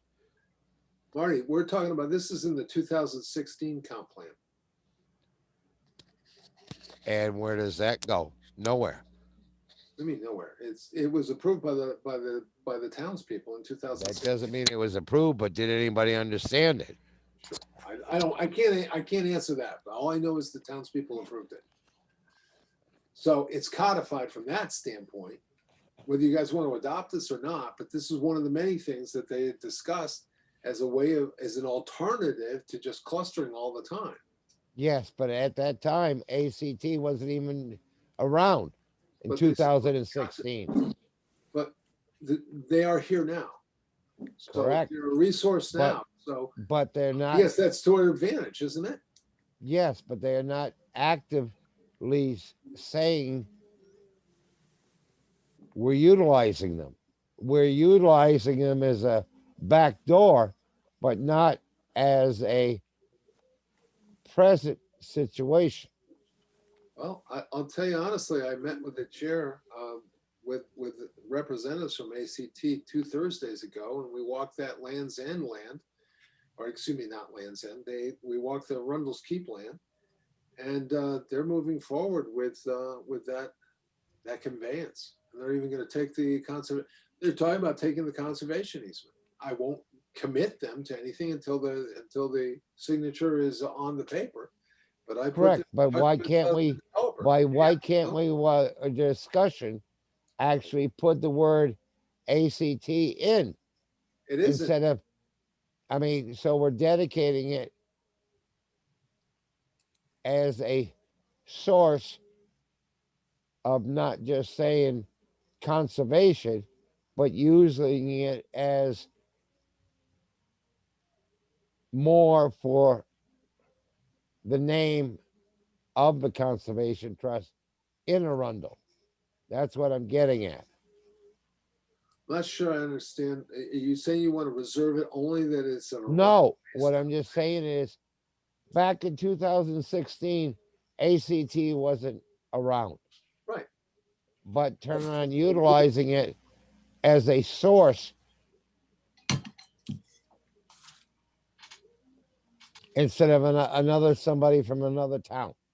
But Marty, we are using them as a source. We've talked with them about Arundel's Keep. We talked with them about Oakwood Terrace, but nothing ever came of it. But what I'm just saying is, Chip, or the fact is, I'm sorry, wrong Rich. name. But the fact is, of actually saying that they're existing instead of having them in background. Well, we can talk about their existence. We can talk about making requirements or making requests like we did of Arundel's Keep, where they would put that land into a conservation. And if they don't want to put it into a conservation easement, ACT's not going to be involved. It doesn't make That, any difference. that I understand, but what I'm saying is just bringing them out forward more. They don't have to accept it, but showing it that it's there as a new source. Hang on just for a second. I need to plug in. My battery's dying. I think they're doing that, Marty, to a certain extent. That's why Tad brought them over to Arundel's Keep. So I think they will be more prominent as time goes on, and they will be considered a named resource, a respectable named resource, but not the Because- only one. No, But because in the past, the only one who was around was Kennebunkport Trust. right, But so I'm just ACT saying, is here now. We don't know what the future is going to bring. There may be some other group that works in concert with ACT. We just can't predict. But right now, ACT is in the forefront, and TAD is using them as a resource. ACT or Through the others. chair, Oh, I just want to point out that the Kennybunk Land Trust has got significant acreage abutting my property. And I don't know what else they own in Arundel, but they are an extremely competent organization as well. I think tying into the Kennebunkport Conservation Trust or whatever act is, there's not, I don't think there's any need to write in the name of one particular organization. The point is the planning board and the town planner are going to work with whomever is most helpful on a given development. Okay, Chip, just use the word Conservation Trust. That doesn't say who, what, where. Well, it does say that. It says the town is one of them. A conservation easement can be granted to the town. It says the town or a suitable land conservation organization. Okay, That's good enough. and corrected.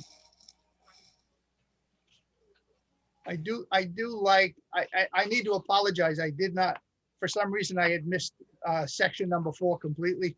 on the waiver from a mandatory cluster. Hadn't seen, for some reason I hadn't seen it. So I'm glad you pointed it out.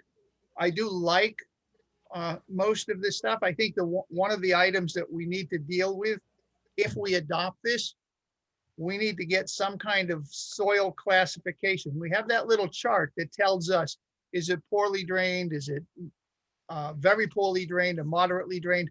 But it doesn't, we even address very poorly drained soils. No dwelling unit shall be constructed on soil classified as being very poorly drained, but we don't say what those soils are. Well, that's because But we had asked you at one point to contact not a geologist, a hydrogeologist to help us look at the kinds of lands that we have available. And I think once we get that done, we need to make a little chart and stick it in this section so that everybody will be able to look at it and say, okay, this identifies what that soil is. Because I Yeah, couldn't poorly drained soil is. I was actually stunned as I looked through this thing. I had no idea there were that many types of soils. Yeah. Wow. And New Hampshire takes it very seriously. They do, don't they? They do. And so, and they, before you do anything, they come out and assess the type of land, soils you have and whatever, before you can move forward with any modifications or anything new. So these, so many of these soils are obviously named for the communities in which they are found.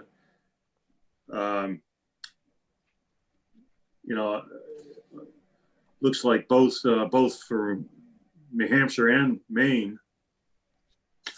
Do we have such a chart for Maine, Tad? Putting it together right now, yeah.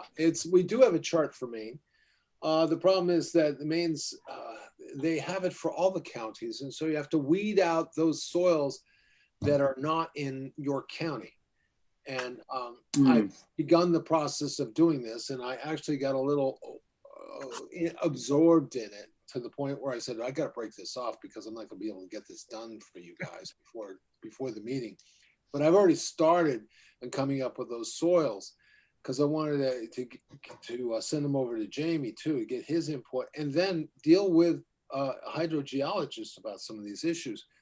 And quite frankly, I looked at the New Hampshire methodology, and that was what I was thinking all along. And I stumbled upon that. That's why I sent it to you and said, wow, somebody's already done this. This is great. If you notice, they have a minimum lot size for some of those soils, and some of them start at 71,000. So, I mean, it's a little less than 2 acres. Well, considerably less than 2 acres, but I mean, it's a little less than 2 acres. And they may not be comparable, but some of them are classified as moderately well drained or moderately drained, which it's really, when you deal with drainage characteristics, we're talking about percolation rates, which frankly, the rest of New England uses, but the state of Maine abandoned. Why? Well, I don't know. Ask Al Frick. He was part of that. But I think part of the reason was because we have worse soils than a lot of New England, to be honest with you. We do not have as much of the deep glacial soils that a lot of, let's say, southern New England has. We have some good stuff and we have some bad stuff, but it's a different morphology, different geology we have here than you might have you would expect in Vermont. It's more like Vermont, let's put it that way. Yeah, I mean, with relying on test pits, I don't know if if that was because of the shallow depth to bedrock in places. Yep. Who knows? But yeah, I found it interesting when I moved up here that there was a heavy reliance on test pits and not percolation rates. Right. I was a sanitarian in Connecticut for a period of time, and that's one of the things I had to do every single time was go out and do a perk test. Right. Usually in the winter. And did the test pit and the perk test together. And the limiting factor was 3 feet. 36 inches. Here it's what, 12 inches now, Jamie? I don't remember. I don't remember either. It's been a long time since I've been in a hole. Is it because we're behind the scenes? No, it's because we have worse soils. Quite frankly, we have very difficult soils. Actually, to be honest with you, we had the same problem with wetlands. The original classification of wetlands that the Army Corps had put out with Fish and Wildlife and SCS had put half a main undevelopable. Actually, more than half a main undevelopable, and they had to go back to the drawing boards and change it. That was the wetlands, the Army Corps wetlands manual. They had to change because it wasn't meeting the standard. We wouldn't be able to develop. That's why CMP is putting the corridor in. So Tad, let me ask you this question. I want to go back to Sure. to the very first page, to 2B and 2B1. Okay. Those are alternative choices, correct? Yeah, 2B1 is one, 2B2 is 2B, B is one alternative, B1 is the other alternative, where you start saying, let's take it, let's get some scientific basis for the planning board decisions. How do we do that? You base it on soil types. Because what I read on that, it said the average lot size is 156,000 square feet. Oh, no, I was talking about the chart in the proposed ordinance amendments, Marty. Okay. Because Okay. I thought that was very interesting from New Hampshire. Yes, The average is said 156,000. that's a which is- lot. That's a big lot. Yeah, but I mean, because you got 2 acre lot is what? A little over 80,000, Yeah. 86,000. 86,000. Mhm. So you're talking almost 40,000. You're almost talking 4 acre lot. There's places in New Hampshire you need that. They got more Other grade. bedrock soils. And there's places where there's excessively drained soils in New Hampshire. You're on a gravel pit and just the water goes straight down very quickly.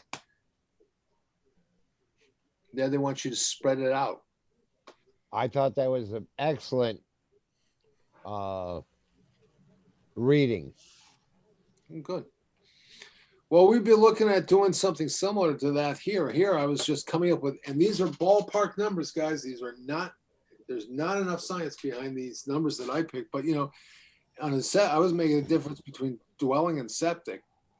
But I mean, let's just look at the septic where you're saying you're not gonna put them on poorly drained soils. That's gonna cause a little bit of trouble. But moderately drained soils, I actually like moderately drained soils better than I like well-drained soils. But not moderately, 40%, well-drained 60. And then when you get to somewhat excessive, that's dangerous soils. That's where it's not even getting filtered. It's just rushing down in the water table. Because you've got, Duck basically, Brook. that would be a gravel pit. That's an That's Duck Brook. So, but that was, I just want to throw this out for you guys to take a look at and say, which one would you like to pursue? Would you want to just say, hey, the planning board gets to choose and you're going to have to prove to the planning board that this works? Or do you want some science or some sort of yardstick to work with when you do this? That's got some basis in soil science. And if you want to do that, and that's why I also sent you the New Hampshire one to give you an idea of how other people do it besides Maine.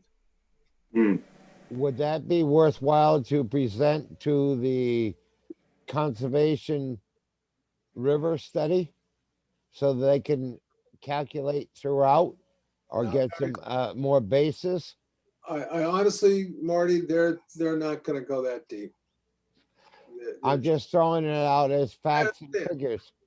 I don't think they're not going to be looking at things from those terms. I think they're going to give us canned solutions. No offense to them, but I think they're going to give us some canned solutions. Basically, that we have to do pump tests every 3 years, or you do pump out your septic every 3 years. Have to do some dye testing. Well, that's great. Dye testing. Nobody can force a homeowner to do a dye test. It's against the law to force. No municipality has, unless you have a breakout. Even if you have a breakout, You don't have, nobody has the right to force a homeowner to do a dye test, throw a dye pack down down the toilet.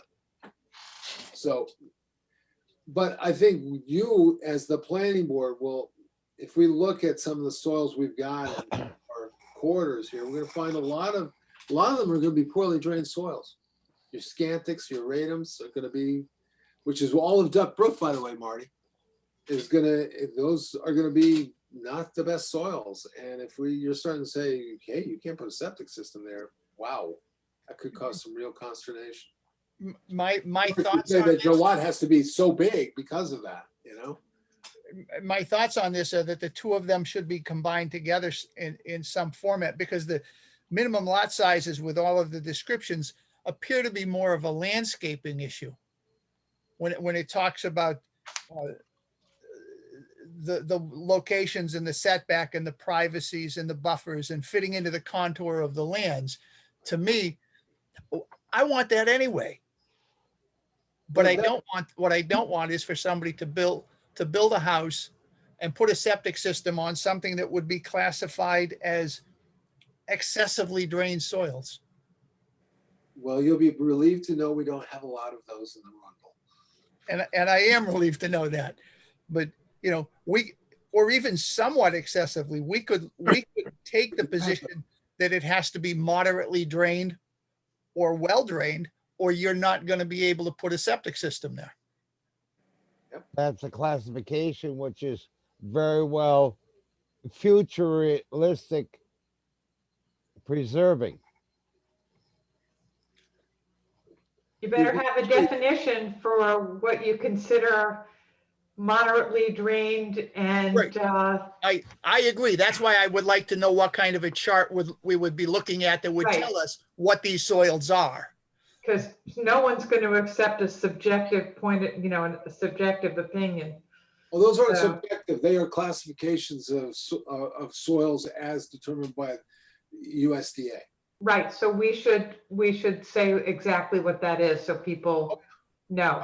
I just had going through all the big main list, by filtering it through the York County types Right. of soils that we have. Right. So Because there's once- no question. Once Tad gets done with all that work, I think we just stick that table in here so that people can look at it and say, well, that's what we mean by it. so you want to do this in addition to the first one, is what you're saying. I'm sorry, say that again.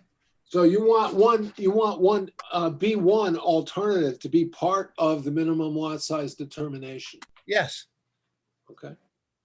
I do. I'm not sure how the rest of you feel. I think that should be incorporated. It's Yeah. giving us guidelines. Yeah. Well, it helps you out. And that it'll also tell you your open space and whatever else not along the way for your lot size, because it's given a classification of needs and future salt taste. Well, unfortunately, we're not getting into that yet, Marty. But you I find understand- it interesting. You keep bringing that up, and it's a legitimate concern because we do have a lot of saltwater lenses in this town. Well, I'm not talking salt water from the soil, because if you dig well enough, your wells, and depends on where you're putting your wells, you're gonna have salt water in your wells. I'm talking about feedback into a well that could be polluted from your soil because it's not well drainage. That's how I'm referring that to. So when you're talking about that, you're talking about septic system pollution, contamination. Yes. That's what I'm using as a polite word of salt water. Okay. Gotcha. Excuse my, Okay. I'm not saying, Contamination works too. huh? Well, contamination works too. Yeah, Do the rest of you agree that combining those two together is a good idea? Or should we keep them separate and choose one or the other? depends on I your think we soil. can, I would suggest incorporation of B1 into B, with explicit, with good standards. The Tom? most important is septic. I mean, let's face it, that's the determining factor in all this, the septic. Right. How the soils can handle the septic. Yeah, I think that's the most important thing. Yeah. Jamie? Yep. Susan? Yes. Okay, so we can give Tad some direction on merging them all together. Let's move on to page 2. Maybe page 2 will be less. Nah, not going to happen. There's only a couple of items on page 2, though. The first one is F with bonus lots. The planning can limit the number of additional lots that can be realized from a cluster design that would otherwise not be feasible with a conventional layout. So basically, we're saying that just because you can get 9 lots doesn't mean that you're going to. We could using Jamie's illustration where he said this is a better design. He ended up with less houses. Well, I was gonna fight for him to have less houses anyways, because that there were a couple lots, lot 1 and 2 were just not livable. Well, that's true. You could pass the salt between the 2 houses through the kitchen window. Okay, let me ask you this. Here's where it gets a little funky, guys. One of the things that the comp plan committee, I mean, we talk about bonus lots here. It's not a really good term for it. But the comp plan committee did advocate bonus lots or bonus density, meaning you could get more lots if you did X, Y, and Z. That you actually could get an award of more lots if you clustered or if you did development strategies in which you preserve the front. Well, here's a good example, and it was almost prescient. Remember, and I don't mean it, I'm just remembering this particular project. Remember Irving Road subdivision? Yes. Yeah. Well, remember how it had that open space all in the front? Yep. And they wanted to put Yeah. houses in it. Well, I used that in that example. I think I showed you years ago. Susan probably never saw it. Jens probably never saw it. But you know how you could give a bonus lot to somebody if they preserve the front area. So that if they preserve that front area, they could get a bonus lot. A certain amount of we haven't figured out how exactly to do it, but I think the scenario I showed was a big strip of pasture and then woodland. And if you did a conventional development, you put the 3 houses in the front, or you did 2 houses and then a back lot. And what we did is then showed an example. If you preserve that front, so you leave that front pasture open, and you do exactly what you did over in what we did essentially over in Bartlett Farms, which wasn't a design decision they made to separate the areas because there was all wetlands in there. But you know how Bartlett Farms, you go across that field, Jamie, you know what it's like. Yeah. You got that big open field, looks like a big farm. And then the Yeah. houses are up in the trees, up in the upland trees. Well, the question is, if somebody were to do that design, would the board, and they have to build extra road because of it, would they get a bonus lot if the soil's supported? So it would be, instead of using a stick, you'd be using a carrot to get people to do some clustering. Some design clustering that you want them to do. But that's sort of where the discretion comes in too, in terms of the best use But of you the don't have land. the discretion to give greater density unless it's written in the ordinance. I don't know about that. I mean, I believe you, but I'm not sure I want to advocate for greater density, but Well, as I read F, it's not a question of giving bonus lots. It's a question of limiting the number of additional lots that could be realized from cluster, And which is what it wasn't planned that way out at Arundel's Keep, but that was the effect of it, because we went from having 9 lots down to having 8 and having a much better design that would work out. This doesn't talk about giving them a bonus. This talks about restricting the amount of the bonus if we give them one. Does it have to go through the comprehensive plan? No. No, I don't think so. I mean, that was 2016. Words and terminology have changed so much since then. I think what the comp plan wanted to do was to come up with alternatives to allow certain kinds of development to occur and still increase the chances of doing good design. They were looking at ways in which they could encourage design that would preserve those strips of open space, especially pasture land, and keep those, because that is part of the visual character of the rural lands in Arundel. And so they were I saying, think the word design, incentive zoning instead of the opposite. Try to give people incentives to follow these guidelines, and that's what incentive zoning was all about, and that's what they were advocating, was incentive zoning. Even the large I think the word design has to be expressed so that it would be encouragement.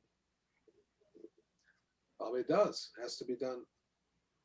The problem is, In words of understanding. maybe even graphic. Of just thoughts.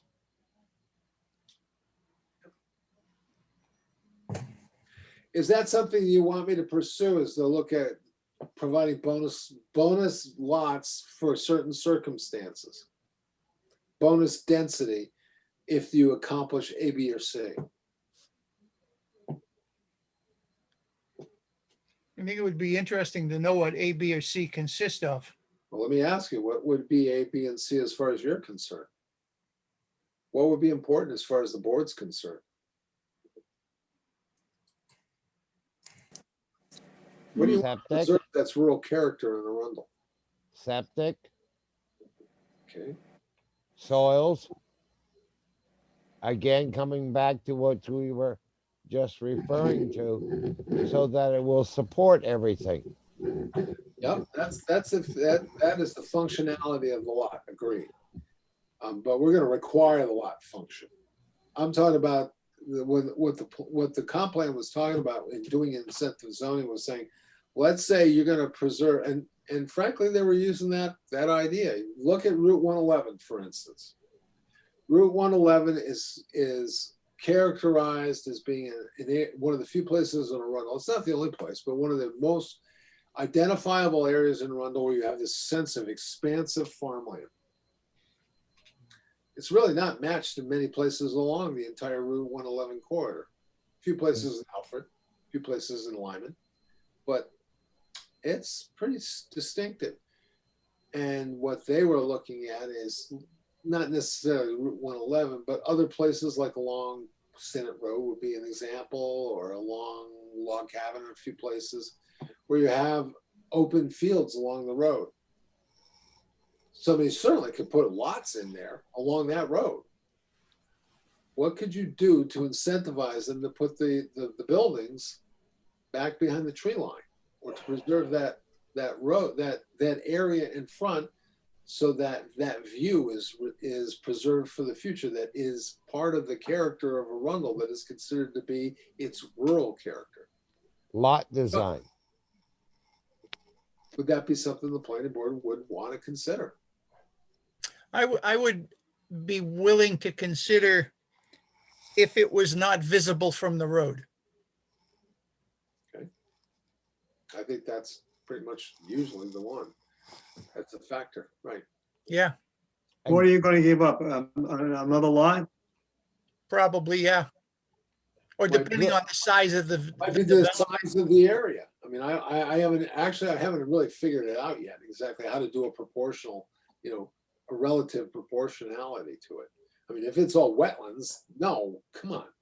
Yeah, if it's all wetland, you're A not gaining. perfect example We're of not that gaining, would be that's regular. Mason Ledge off Route 1, Log Cabin Road, where it comes down and how it's not seen from the road, but there is the housing in there along the way. Yeah. Behind, You're talking about the ones just past the antique store? no, I'm speaking of where it is down behind the farm area, just before that, across the street from Stacy's property. Well, And it's onto the right-hand side of it. It's Mason that's- Drive, You mean Noah's place? behind Noah's place. There's a development in there, which was made by Bob Mason, Yeah, and I call that Mason Drive. yeah. I mean, that may be the wrong name of the road. No, you got it right. That's it. Yeah.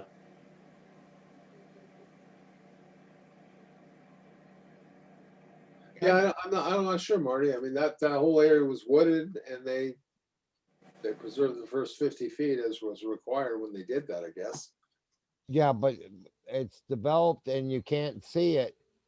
And it's met the standards except for the road way back when, which we're not gonna go on to.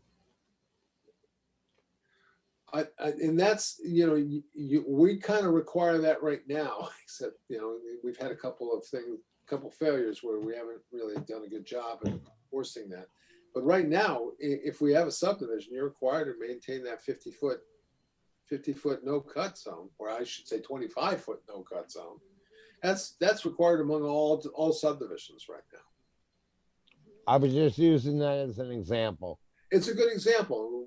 One that might, I think what Rich was talking about is if you had an open space in the front and you couldn't, and the road went like it is at Bartlett Farms, it went down, and for the cost of that road, you give them a lot or two to compensate that they extended the lots into the back wooded area or behind a hill or something of that nature, so that open field is preserved. That was the example that the comp plan committee used. And I think Bartlett Farms makes an excellent example of what I think I would like to see, because you've got that field. That field is beautiful. Yep. And then you don't see any of those houses. Agreed. The only ones you see are the first three that are on the right-hand Right. side. You're going in, that's it. But that was in phase 1 along the way, because that's where the farmhouse was. That's when they split it up before they started to do the whole subdivision. But those three houses don't detract from the open field. No, I'm not saying they do, but I'm just saying that was the first start of it. Yep. And That's, what's the average price of a house in Bartlett Farms? oh geez, right now, 4, Probably over 400. Yeah. Easy. easy. So They're on half. 400 and up, right? Yeah. Right. Oh, yeah. Okay, so that kind of development of that kind of an aesthetic supports, you can get that home price in part because of the manner in which you've aesthetically developed the property. No, Right. even if you drive down through there are little cul-de-sacs. There must be a half dozen of them, right, Tad? No, Yeah, it's about 5 or 6. there's 4 of them. There's only 4? Because it feels like there's a few more than that, but you can't, driving through on that main road, you can see the cul-de-sac, but you don't really see the houses. Right, and that's part of its great charm, I think. Yep. So, That's a yay. that's not a lot of the cluster housing developments that we're getting. Unfortunately. Unfortunately, that's part of the problem. Well, and that's where, I mean, the advantage of that parcel is you've got ample size to work with. Yep. You're not just taking a 12-acre lot and trying to cluster 5 lots down in it and saving, 2 acres. And they were thoughtful about how Right. they developed the land to achieve the desired effect. And that, I Yep. think that's one of the problems. Here you have a more thoughtful developer, but a lot of times you have developers that they just want to jam it in and, get the greatest return with the least amount of effort in terms of stretching their brain aesthetically, because they don't really care about that. It's really, it's a money game. They're not, So, not developers, they're contractors. well, Without throwing names, throwing mud at each other, the fact is that it is a money game, and because it is a business, but what the planning board is in the position of doing, and it's its responsibility, is if you have the discretion, you have absolute right to start negotiating on some of these points and saying no. I agree. To do it that way. You're in Arundel. We do things differently. Yep. We expect more of you, and you're going to have a hard time with us if your goals don't align in some way with our goals. And our goal is not to prevent them from developing. Because if we prevent those guys from developing, we're also preventing our own people from developing. We have to have equal treatment under the law. So the point being that the planning board certainly has a lot more discretion than you think sometimes to make some certain demands. But if we start putting these in this ordinance, then you'll have something to always hang your hat on, and you won't be called arbitrary and capricious by some developer's lawyer, which is one thing we always want to avoid. So I think under item F there, you could break it up and make it F1 and F2. And F2 would be the possibility of additional lots based on design and location. But I wouldn't get too specific. I mean, I think it's sort of, not to go back to the kimono again, but I think the idea of setting a direction without too much specificity leaves us the flexibility to have discretion and make changes as changes occur in the community and new residents come, and we begin to get a better handle on what kind of development is the most beneficial and the most successful for the town. Absolutely. So once we get too specific, it's too much to hang our hat on, and we get, what is the expression, foisted on our own petard?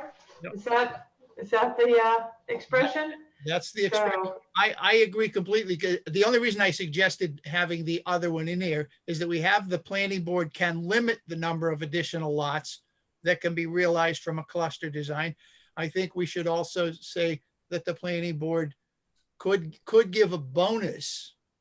Not that we must, not that we might, but we can if we want to, if the circumstances are such that right, it would. or consider, Official. take it under advisement, whatever you want to say. I just think we need to leave ourselves enough wiggle room to entertain new ideas, and also bring down the hammer when we think that we're not, the development isn't going in the direction that we want it to. So again, we can leave some more verbiage up to Tad. He can come up with some good stuff. Or less verbiage. To make it less, but I also at the same time would like some sort of goal or standard in there so we don't get arbitrary and capricious. That it's not used to reward friends and punish enemies. Well, so why don't we think about that in terms of, the language, what language would give us the net effect that we want? We need a good lawyer. We do. Jens. Jens.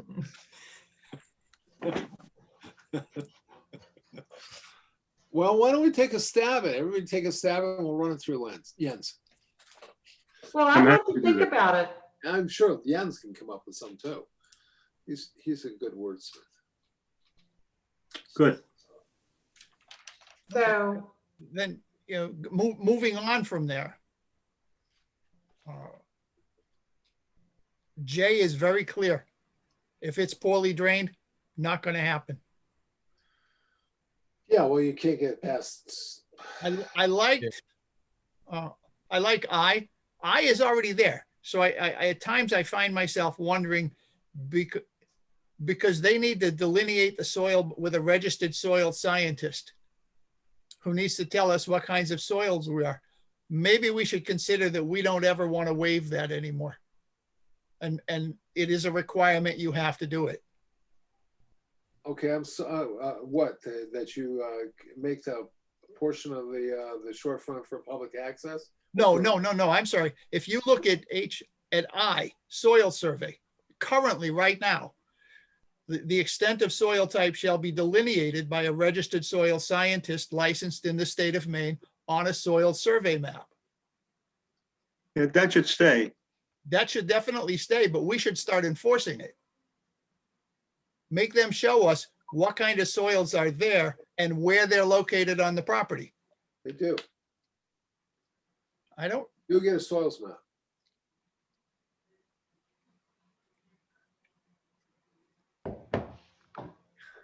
okay. I don't remember seeing one, but okay. We get that with the, do we get the building, typically the building envelope that's proposed to be used superimposed on the soils map? No, we don't, and we should. We should. Maybe that's why I'm not. Not only the building envelope, but the proposed locations for the tank and the leach field. What happens often is they'll go out like, they'll go out and you'll notice on the Rundle's Keep, they'll dig some test holes and they'll go down with an auger, hand auger and take a look at the soils, and they'll find a place that you'll see it called TP on your maps. That stands for test pits, and usually there's an X there or a cross, and it'll say TP on it. And sometimes they put it on there, and sometimes they don't. But we can certainly insist that if when they do a high, there's two types of soil surveys, guys. Just to go over this. There's a medium intensity soil survey, which is basically lifting it from the old SCS maps, which we have had soil surveys done of the entire York County and Arundel included. And the other is a high intensity soil survey in which a soil scientist has to go out and map all the soils that he finds on the site. Usually we require that as part of any subdivision. Sometimes if it's a cluster in a particular area, they'll ask for a waiver of a site-wide high intensity soil survey. In some cases, they've asked for a waiver of that and just go with the medium intensity soil survey. I think anywhere with their septic systems, we need a high intensity soil survey. And if you notice, that was one of the problems. One of the issues I had mentioned to you in looking at Arundel's Keep was that there was this tongue of Krogan soil that came into an area of Naumburg soils, and they put the septic, they said, okay, this is a good soil, and they put the septic on the Naumburg instead of on the Krogan. What the heck? So yeah, they should be coordinated. The two should be coordinated. So that's something, coordinate soils.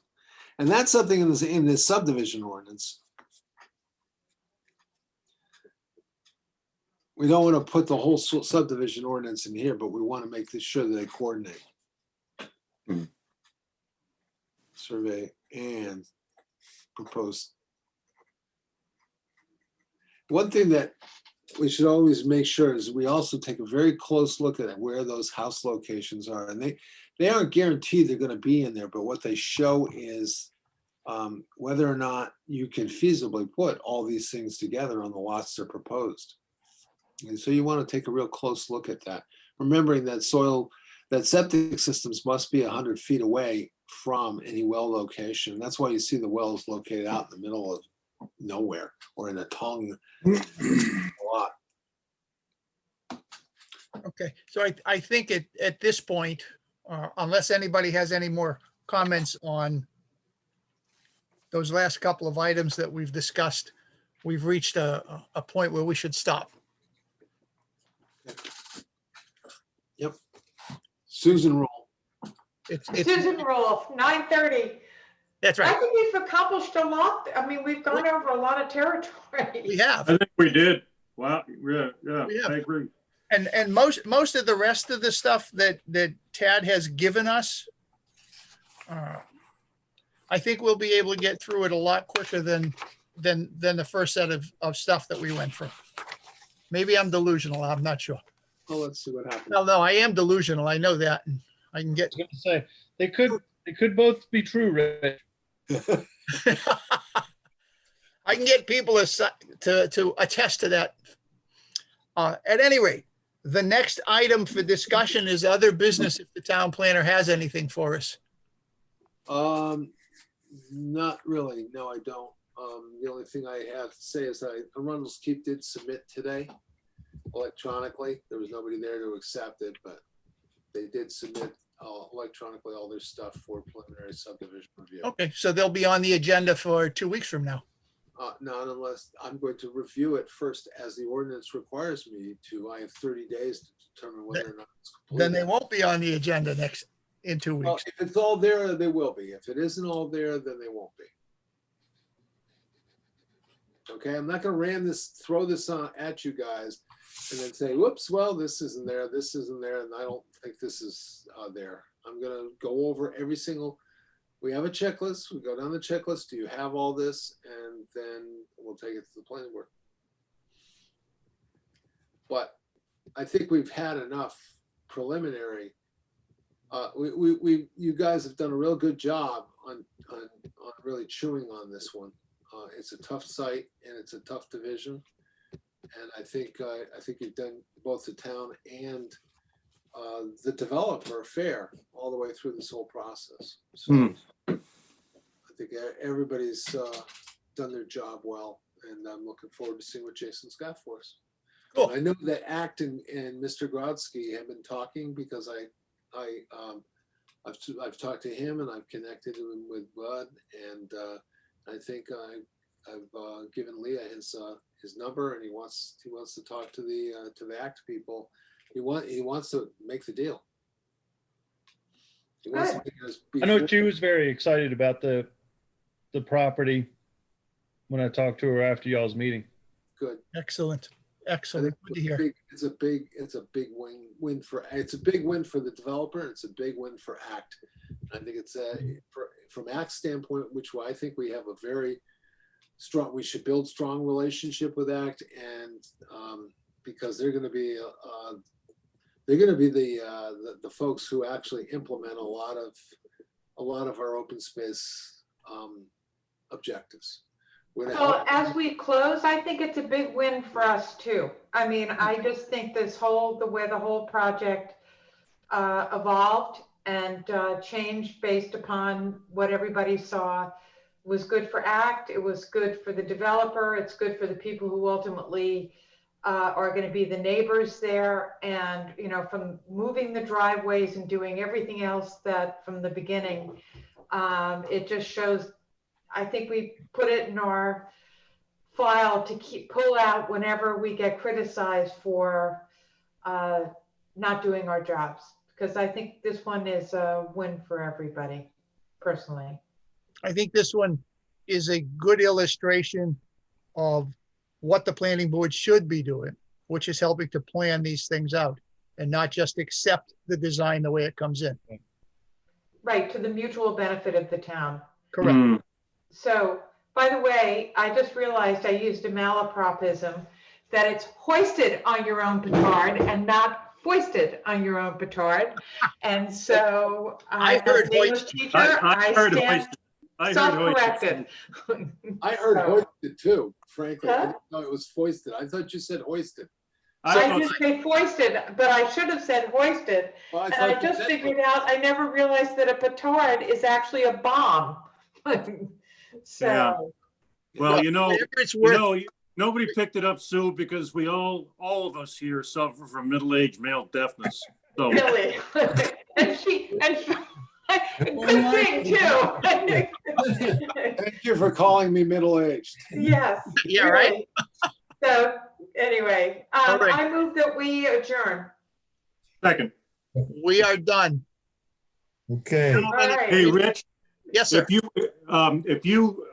you phase out, do you leave, do anybody else not be able to talk, right?